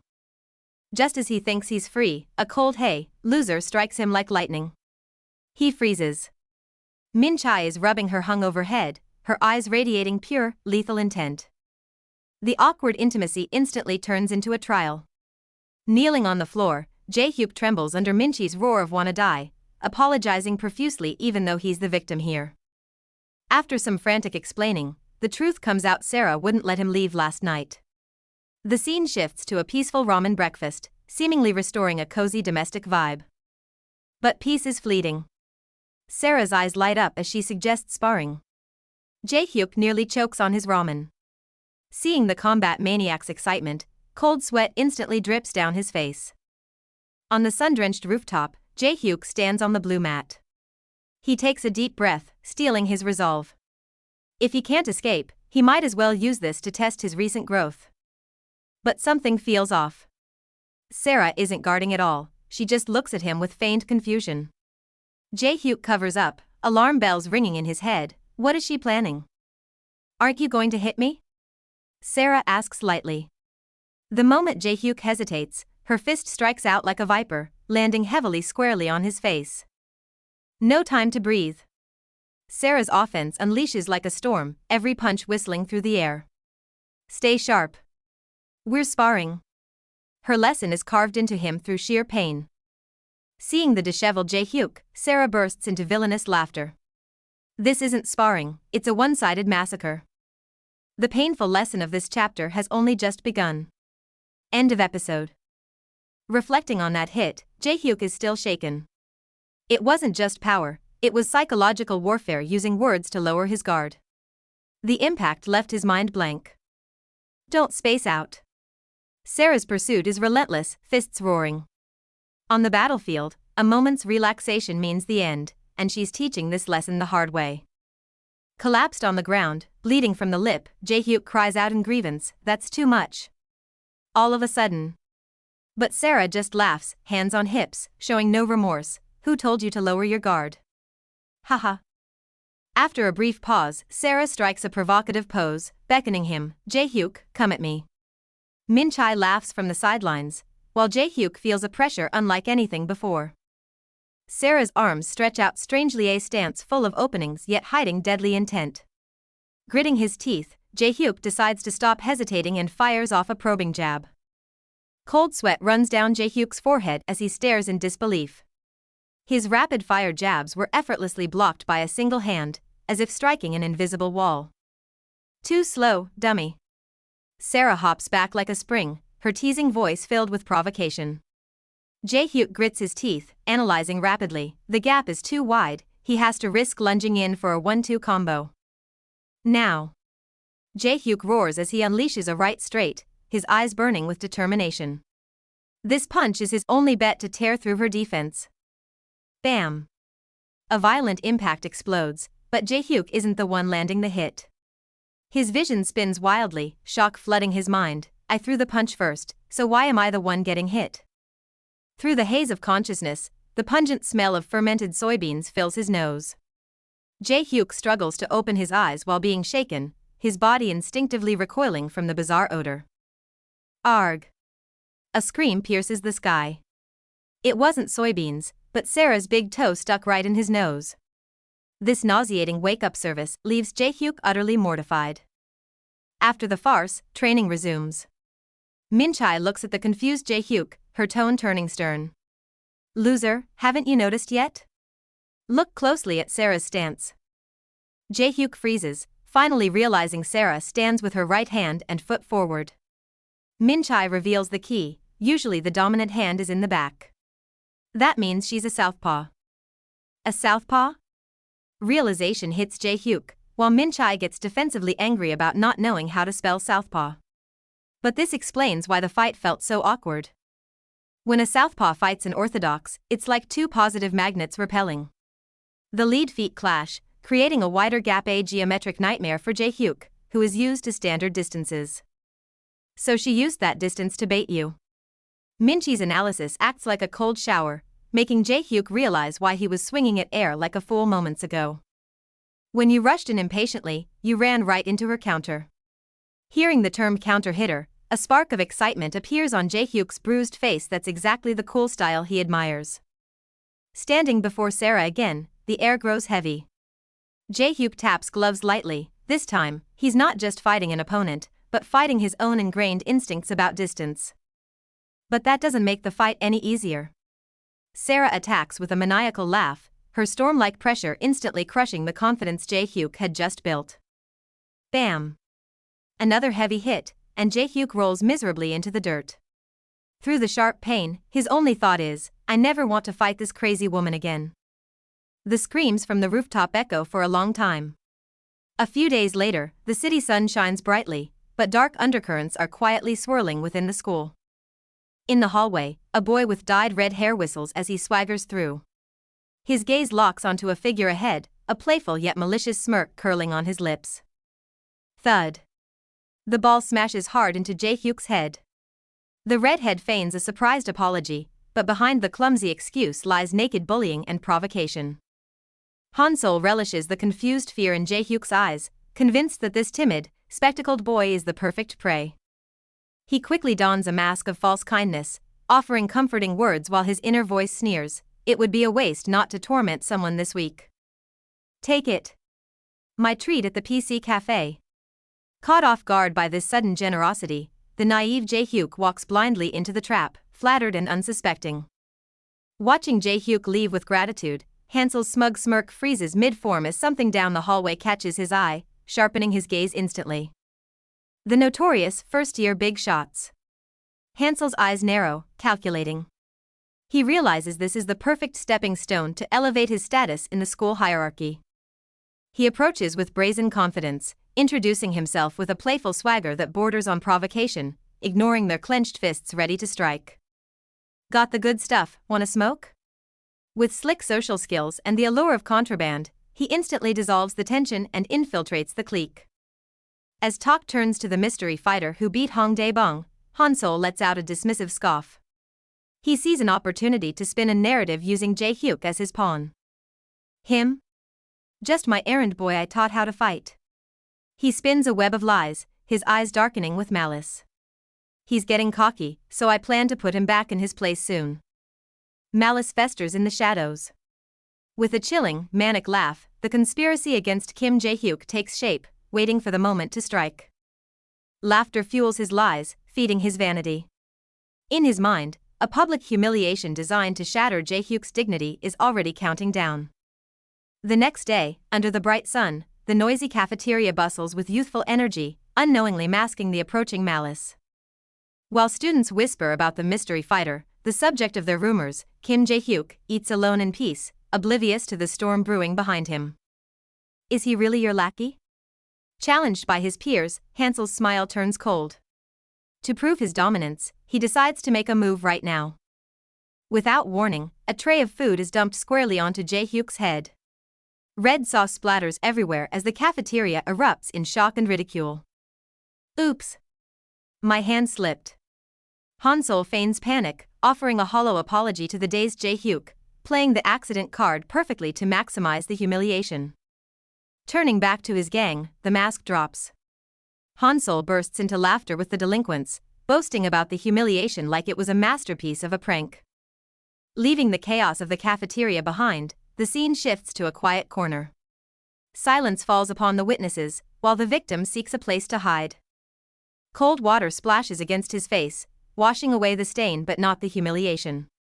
Staring at his pathetic reflection, he desperately tries to convince himself, it wasn't on purpose, right? That self-proclaimed friend wears a mocking smile that unsettles the soul. Under the first-grade PC cafe sign, the memory pricks at Jae-hyuk like a thorn. Inside, Kwak Hansol plays the generous host before excusing himself. Jae-hyuk stares at the screen, a long-lost warmth rising in his chest. Is this what it feels like to be with a friend? Suddenly, two familiar faces crash into view. Lee Min-chae, who claimed to be studying, is right here. Jae-hyuk freezes, realizing the tutoring postponement was just an excuse to sneak out and game.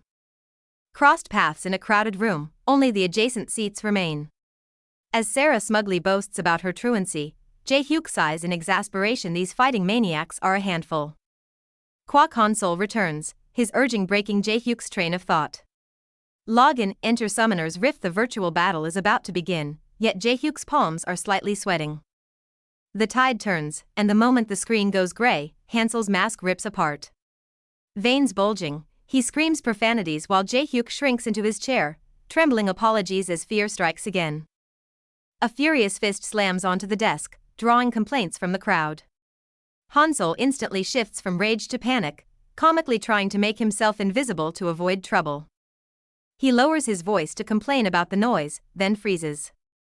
Hansel's gaze is caught by something, a strange glint entering his eyes. Following his gaze, two girls focused on their game come into view. Jae-hyuk flinches violently, while a lewd smirk curls on Hansel's lips. Who are they? So hot. Lee Min-chae and Sarah remain oblivious, immersed in the screen's glow, unaware that this peaceful scene is about to be shattered by a malicious shadow. The lust in Hansel's eyes turns naked as he leans into Jae-hyuk's ear, whispering repulsive words. Girls like that definitely have experience, right? Jae-hyuk's heart pounds violently, a mix of rage and terror. Seeing the girl stand up, Hansol smugly fixes his hair, his internal calculations running wild as he prepares to pounce like a hunter on prey. But he's not just planning to chat. Fingers swipe frantically across the screen, switching to camera mode, the lens secretly aiming at the moving figure, a despicable act of voyeurism in progress. Smack! A hand clamps down on the phone in the nick of time. Hansol turns back in shock, Jae-hyuk's action instantly freezing the air in the room. Jae-hyuk grips the ankle with a death grip. Even though his whole body trembles, even in peak terror, he won't allow this. Don't. It is his final line in the sand. Hansel's shock turns to rage, then morphs into a sinister probe. What? Do you know that chick? All patience, all pretense collapses in this moment. To protect his friend's dignity, the cowardly boy finally unleashes a roar. She is my friend, you bastard. This thrilling story is brought to you by the dedicated team behind the scenes. Stay tuned to witness the boy's fiery growth amidst the thorns. Tension snaps tight. A trembling hand opposes malicious voyeurism, the weakling's first direct counterattack against the bully. Rage burns away the fear. Kim Jae-hyuk is no longer the submissive sidekick. This roar declares the end of their fake friendship. The shadow of violence spreads in the dim light, a powerful hand crushing the wrist in a suffocating grip. As the orange-haired figure walks away, fear doesn't fade but coils like a snake, making the next day unbearable. Inside the sunny school building, red slippers slap against the floor, each step striking a nerve. Kwak Han-sol approaches with a fake smile, his casual request to buy some bread instantly freezing the air. Laughter surrounds them like thorns, as Hansel's loud interrogation pushes Jae-hyuk into an abyss of embarrassment and isolation. Memories of his lewd comments about Min-chae flood back. Jae-hyuk grits his teeth, fear instantly replaced by burning rage. Am I your lackey? Jae-hyuk's furious roar strikes like thunder, leaving Han-sol and the onlookers stunned. Humiliation turns into blind rage as Han-sol launches a brutal kick, slamming hard into Jae-hyuk's stomach. Things aren't going his way. Han-sol grabs his hair in frustration, trying to regain control under the watching eyes. Even amidst the chaos, facing the girl who walks in, he holds up his phone, trying to mask the violence with a cheeky grin. Are you deaf? The insults escalate to family. Han-sol presses closer, his eyes gleaming with malicious intent. A sharp slap echoes, accompanied by a cold threat, his final ultimatum to the one who dared to resist. Holding the red slipper, Han-sol immerses himself in past glories, letting out a chilling, maniacal laugh. Faces inches apart, noses touching, Han-sol squints provocatively. Let's fight then, you fucker. He leans in again, whispering sleazy comments about girls, making Jae-hyuk feel physically sick. Teeth grinding audibly, pushed beyond his limit, Jae-hyuk finally decides, all right, let's fight.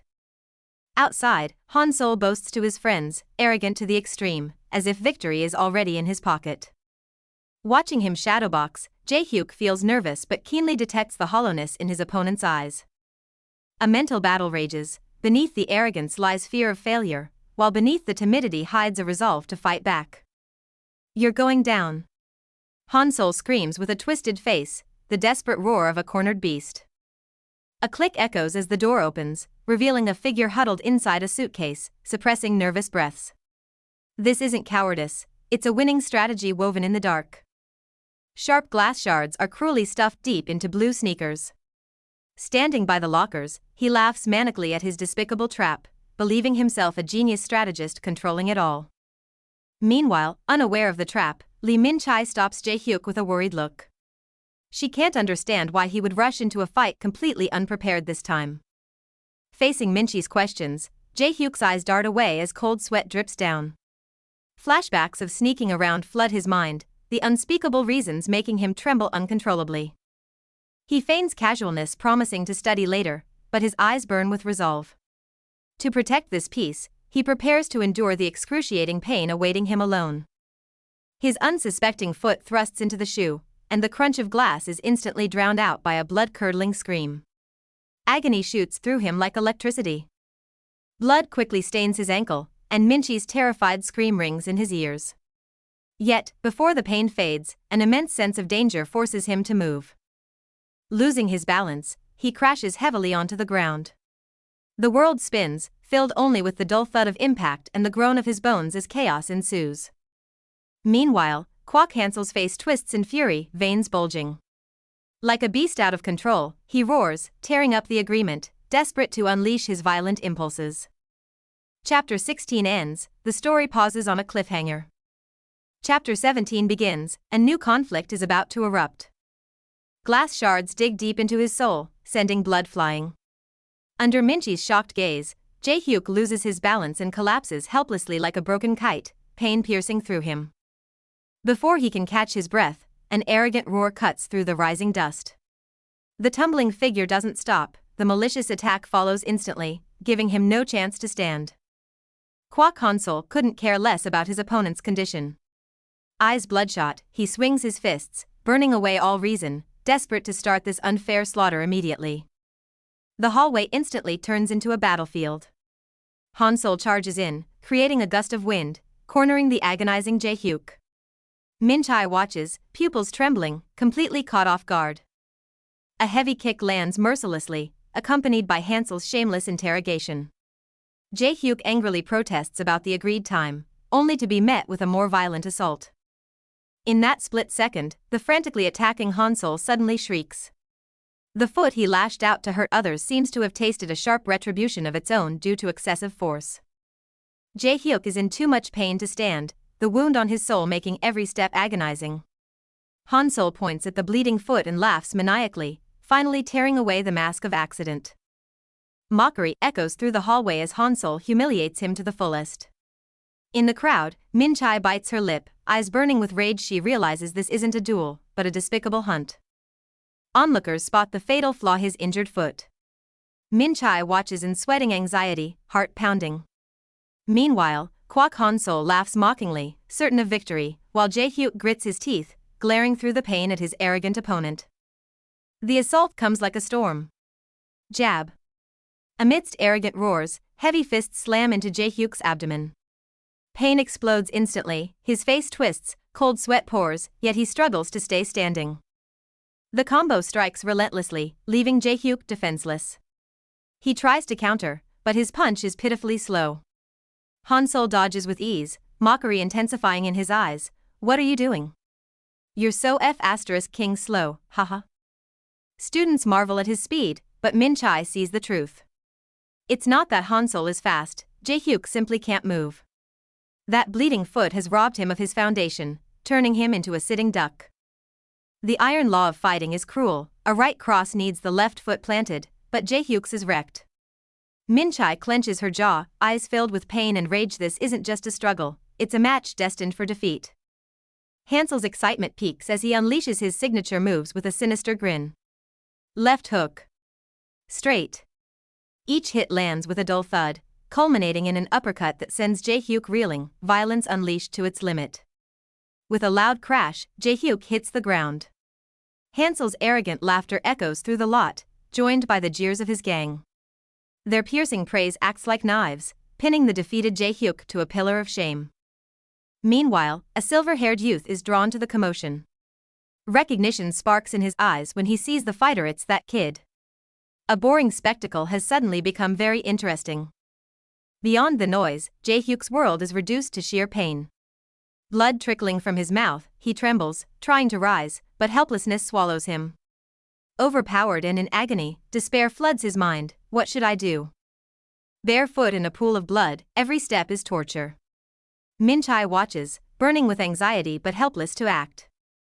Jae-hyuk's consciousness fades, the urge to give up growing wild, but on the brink of collapse, a turning point emerges. A memory flashes back: those jerks making lewd comments in the PC cafe. Remembering the disgusting way they spoke about Min-chae, the extinguished rage within Jae-hyuk reignites violently. He cannot forgive them. Rage transforms into power, Jae-hyuk hesitates no more. Roaring, he launches a straight punch, slamming precisely into his opponent's solar plexus. This strike, fueled by all his humiliation, erupts with a shockwave that shakes the scene. But the counterattack only enrages the lion. Hansol pins Jae-hyuk against the wall, raining down fists like a madman, screaming frantically, "This is what happens when you mess with me. You useless loser." The fight turns into a one-sided slaughter. Hansol drags the limp Jae-hyuk across the ground like a carcass, forcing him to wake up before the crowd. Reveling in cruel pleasure, he announces the start of round 2. Amidst the slaps and humiliation, Jae-hyuk's consciousness floats in darkness. Is there any way to win? He searches through the agony. Suddenly, a spark pierces the chaos, and his swollen eye snaps open. In this desperate moment, Jae-hyuk catches a glimpse of a figure in the crowd. Hong Sara? Minchi's friend? Shock momentarily numbs the pain as his mind races, piecing together fragments of memory. Memories flood back: his encounter with Hong Sara. Right hand forward, left hand back. Yes, she's a left-hander. That unique southpaw stance now shines like a beacon in the darkness. Maybe that is the only answer. Jae-hyuk wipes blood from his lip, his gaze firmer than ever. He steadies his breath, mimicking that figure, and slowly shifts into a southpaw fighting stance. This change immediately catches the expert's attention. Switching stances mid-fight? It's as hard as a right-hander suddenly using chopsticks with their left. It seems insane, yet it's Jae-hyuk's desperate gamble for survival. From above, the silver-haired observer watches with a mocking smirk. Amidst the debris, Jae-hyuk grinds his teeth, standing on his tiptoes to protect his injured foot, his eyes burning with a refusal to fall. Left-handers are known as counter-fighters, aiming for one decisive blow. Facing mockery for switching his stance, Jae-hyuk doesn't retreat but flashes a wild grin. The tactical trap has been set. Flashback to that sweat-soaked afternoon, Minchi's lesson echoes. If your leg gets injured, switch to a southpaw stance. The preparation back then has become the key chip for turning the tide now. Countless times knocked down, countless times getting back up. Every groan of pain under Minchi's fists forged the clumsy yet unyielding will to fight back he shows now. Back in the fight, Jae-hyuk suddenly grabs the opponent's lead hand.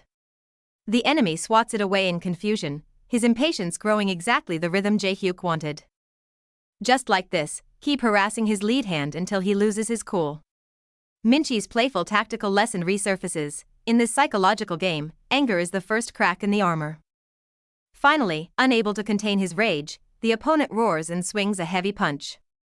A cold light flashes in Jae-hyuk's eyes. This is the moment he was waiting for. The bait is taken. In that split second, Jae-hyuk's left fist strikes like a viper, countering with precision. A massive impact booms as the iron fist smashes squarely into the opponent's face. This strike lands like a thunderclap, leaving an indelible shock in everyone's hearts. The battle horn has sounded. This is not just a counterattack, but the prologue to Kim Jae-hyuk's awakening. Let's re-examine this lightning-fast moment. First, deliberately baiting the opponent to punch, exposing an opening. Then striking with that fatal blow at an even greater speed. A perfect left-hand counter that completely shatters the opponent's offense. I hit him. Amidst the flying blood, Jae-hyuk feels the impact on his knuckles, fear instantly replaced by ecstasy. No pausing, the second punch follows immediately. In the distance, the silver-haired man drops his disdain, a flicker of appreciation in his eyes. He can't help but cheer for that clean, heavy hit. Beautiful. Keep that momentum going.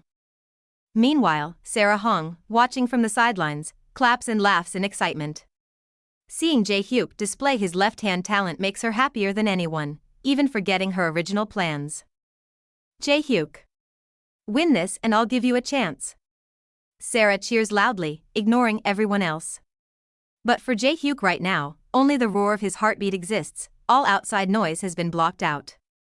The hunter becomes the hunted. Terrified by Jae-hyuk's sudden burst of energy, the opponent stumbles back.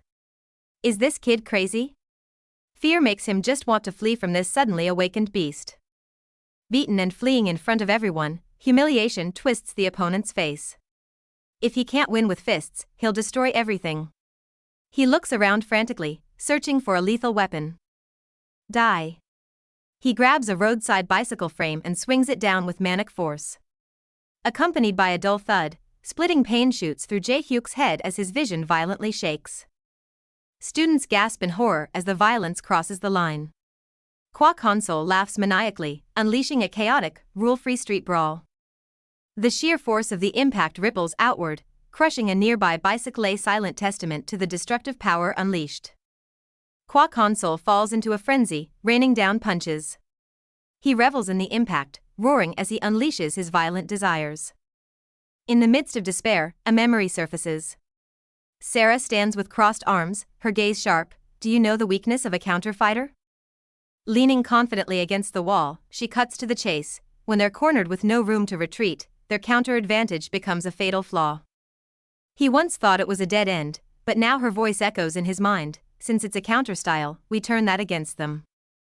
Keep your guard up, and then, show weakness. Sarah's voice acts as a tactical command. Pretend you're hurt to lure them in. Reality mirrors the lesson. Hansel takes the bait. Seeing his injured opponent, he swings wildly, leaving himself wide open. This is the moment. Jae-hyuk steps back, planting his foot firmly against the wall, condensing all his explosive power. Pushing off the wall, Jae-hyuk launches himself like a cannonball, delivering a perfect straight counter-punch. The immense force smashes into his face. Kwok Hansel's features twist in agony, blood spraying from a hit he never saw coming. Hansol crashes to the ground, but it's not over. A cold light flashes in Jae-hyuk's eyes as he recalls the final order: if he's not out, get on top. Then, start pounding.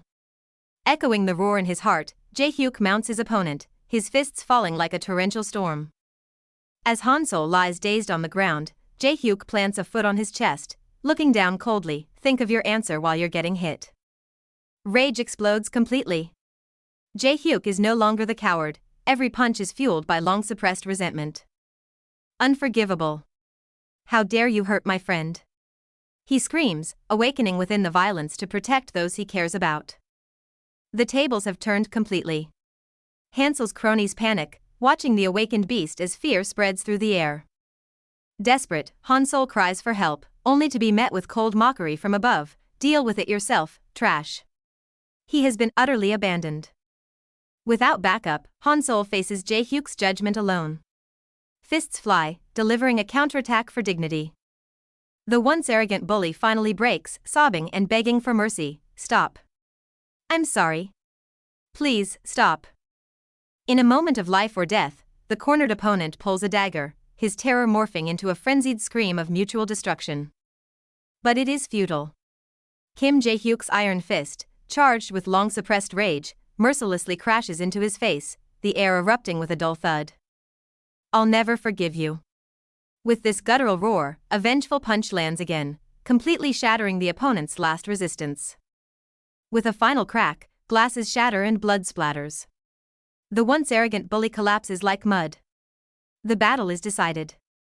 Fear causes the loser to lose control completely, liquid pooling on the ground. Jae-hyuk pants heavily, his gaze still icy, like a demon returned from hell. The onlookers are stunned into a deathly silence by the brutal scene, leaving only the bloodied fist to silently testify to the madness that just occurred. Meanwhile, news of this fight spreads like ripples, foreshadowing even greater turbulence to come. A new chapter is about to unfold, and the hierarchy of the school is quietly being rewritten. The brutality of that moment is deeply etched in everyone's minds. Jae-hyuk stands over his fallen opponent, radiating a chilling dominance. While the crowd is terrified, a silver-haired boy in the shadows smiles bloodthirstily, as if he has found new, interesting prey in the jungle. The smoke clears, leaving the sky a pristine blue. In another corner of the city, a farewell quietly unfolds in the calm afternoon. Hong Sara pats Jae-hyuk on the shoulder, a satisfied smile on her face. Not bad at all. You put the moves I taught you to good use. She turns to Lee Min-chai, playfully bringing up a previous bet. Her smug look instantly makes the atmosphere ambiguous and awkward. As the bus pulls in, Hong Sara waves goodbye, leaving behind a meaningful joke that makes Jae-hyuk feel both shy and grateful in his reluctance to see her go. Watching her leave, Jae-hyuk is filled with emotion. Without her special training, he never would have defeated the powerful Kwok Hansol. After the noise comes the quiet of the return journey. In the swaying subway car, Jae-hyuk and Lee Min-chai sit side by side, a subtle silence flowing between them. Hey, loser, Lee Min-chai frowns at her phone, suddenly breaking the calm. Why did you lose control like that during the fight? She recalls the bloodied boy roaring like a beast, a terrifying side of him that the usually timid Jae-hyuk had never revealed before. Faced with the question, Jae-hyuk nervously lowers his head, his voice quiet but unusually firm. Because, they messed with someone I want to be friends with. Lee Min-chai pauses, then calls him an idiot. Though she warns him not to lose control again, a flicker of softness passes through her eyes as she looks out the window. Kim Jae-hyuk clenches his jaw, Kwok Hansel's stinging words echoing in his mind, repressed rage making his veins throb. Meanwhile, piercing laughter erupts from the smoking area as bullies mock their victims, oblivious to the approaching footsteps. Laughter cuts short. A stranger appears silently behind them, his cold whisper instantly freezing the air. Seo Doyen coldly states his name, only to be met with louder mockery. Ignoring the taunts, he turns to leave. A finger pokes his face, provocation escalating. Seo Doyen's gaze darkens. He claims the title of #1 first year without hesitation, despite inner doubts. Faced with the humiliating offer to be a lackey, a cold light flashes in Doyen's eyes as he declares exactly what he came for, a fight. Laughter nearly blows the roof off, but amidst the noise, Doyen whispers, "Let's fight," and murderous intent floods the air. Sensing danger, the bully tries to make an excuse to leave. Doyen stands still, throwing out a cold ultimatum, "Run, and you lose." The taunt works. Triggered, the bully snaps, roaring in fury as he charges forward, reason completely abandoning him. Fists fly. Wild, angry punches swing through the air, but Doyen dodges, his eyes filled with disdain for such sloppy attacks. The counterattack is instant. Precise and brutal, the dull thud of impact explodes in the air, shifting the tide in a split second. Before he can react, a massive force hits like a whirlwind, and the bully watches in horror as his world spins out of control. His body slams into the floor, kicking up dust. The onlookers stare wide-eyed, speechless at the one-sided domination. A scream of defiance erupts as the white-haired boy charges like a mad dog, only to run straight into a more vicious punch.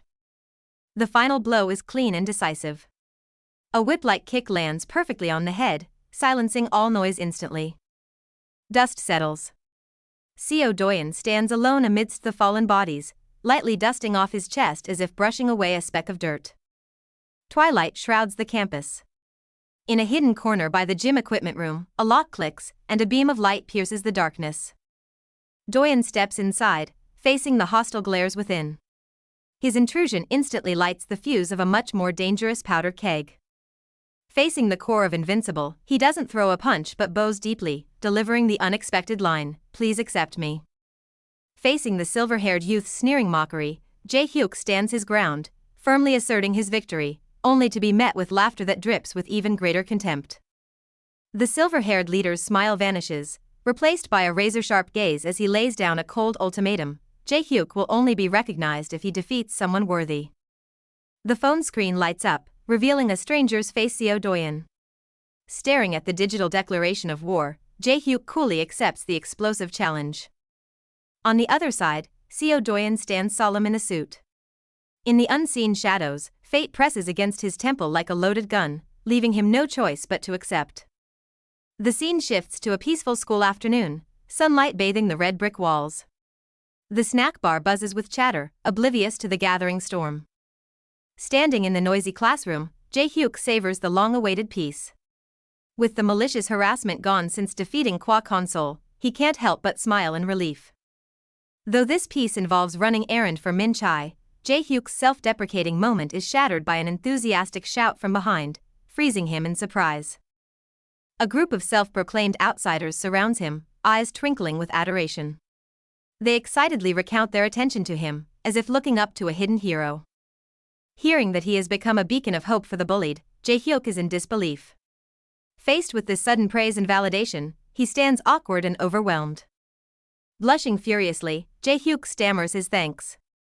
Seizing the moment, his enthusiastic new friends invite him to their secret base, the Anime Appreciation Club. On the way, the revelation that every member is a fan spikes Jae-hyuk's nerves. Standing before the unknown door, the handle turns with a sound full of anticipation.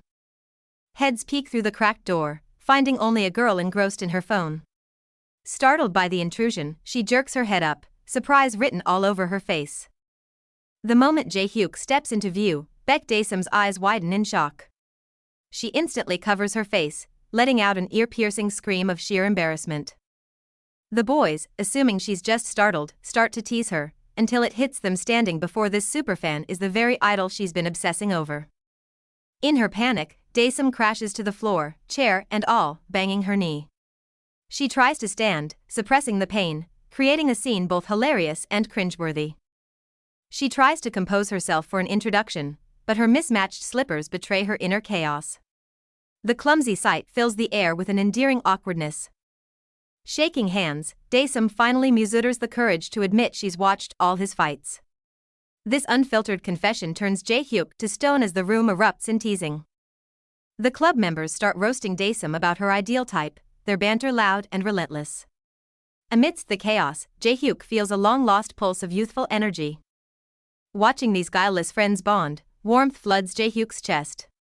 Pulled into a seat, he dissolves into their little world filled with laughter and anime. Meanwhile, back in the classroom, Minchai stares at her phone, brow furrowed. Her patience is wearing thin, her eyes burning with a brewing storm of irritation. Just then, flickering messages on the screen break her hesitation. The sincere pleas of "we need you" strike straight to the softest part of her heart, carrying the warmth of her companions. Meanwhile, laughter fills the clubroom. Faced with enthusiastic interrogation about anime, Jae-hyuk denies it vehemently, but his clumsy reaction only makes this first day afternoon feel more vivid. Heated debates over spoilers and gossip about ideal types rise and fall. This chaotic yet genuine atmosphere gives Jae-hyuk, who has lived in suppression, a long-awaited sense of belonging. When the topic turns to romance, the girl blushes, secretly hoping to be liked. Hearing this, a bitter pang of insecurity hits Jae-hyuk. Does a loser like him really deserve love? Overwhelmed by shyness, she zips down her jacket screaming it's hot, her sudden, exaggerated reaction leaving Jae-hyuk both surprised and strangely endeared. Amidst chaos and laughter, the club activity comes to an end. Jae-hyuk steps out the door marked clubroom with a lingering smile, having finally experienced a day like a normal high school student. Teased as a hero by his new friends at the door, he feels a mix of shyness and warmth. With a grateful heart, he turns away, his footsteps echoing with newfound hope. However, the warm atmosphere vanishes in an instant. At the other end of the corridor, a suited student stops, locking his gaze ahead as the air suddenly turns frost-cold. The cold words "found you" on the screen mark the start of the hunt. The predator stows his phone and advances with urgent, oppressive strides. Danger is counting down. Jae-hyuk tries to muster the courage to ask his identity, but his voice trembles. The towering figure walks past him as if he were an insect, a disregard more suffocating than violence. Let's fight. The cold challenge strikes like thunder. Jae-hyuk's pupils shrink in terror, sweat pouring down as his mind screams in despair. He refuses to return to that violent hell. Stop forcing him. His club friend steps in to intervene, only to be met with a brutal blow. That dull thud instantly shatters the fragile sense of safety Jae-hyuk had just built. While brutally beating the fallen friend, the aggressor glares coldly at Jae-hyuk. Then fight me. It is naked coercion, forcing a choice between violence and humiliation. Seeing his friend groaning in pain and the girl trembling at the door, Jae-hyuk's shock turns to anger. Trembling, he forces the words through gritted teeth, "Stop it." Just as chaos threatens to explode, Baek Daesum screams a name in terror: Seo Doyeon. The name hits like a hammer, freezing Jae-hyuk in place, his eyes wide with disbelief. Peaceful school life is once again shrouded in a storm. Faced with this sudden, formidable enemy, what fate awaits Kim Jae-hyuk?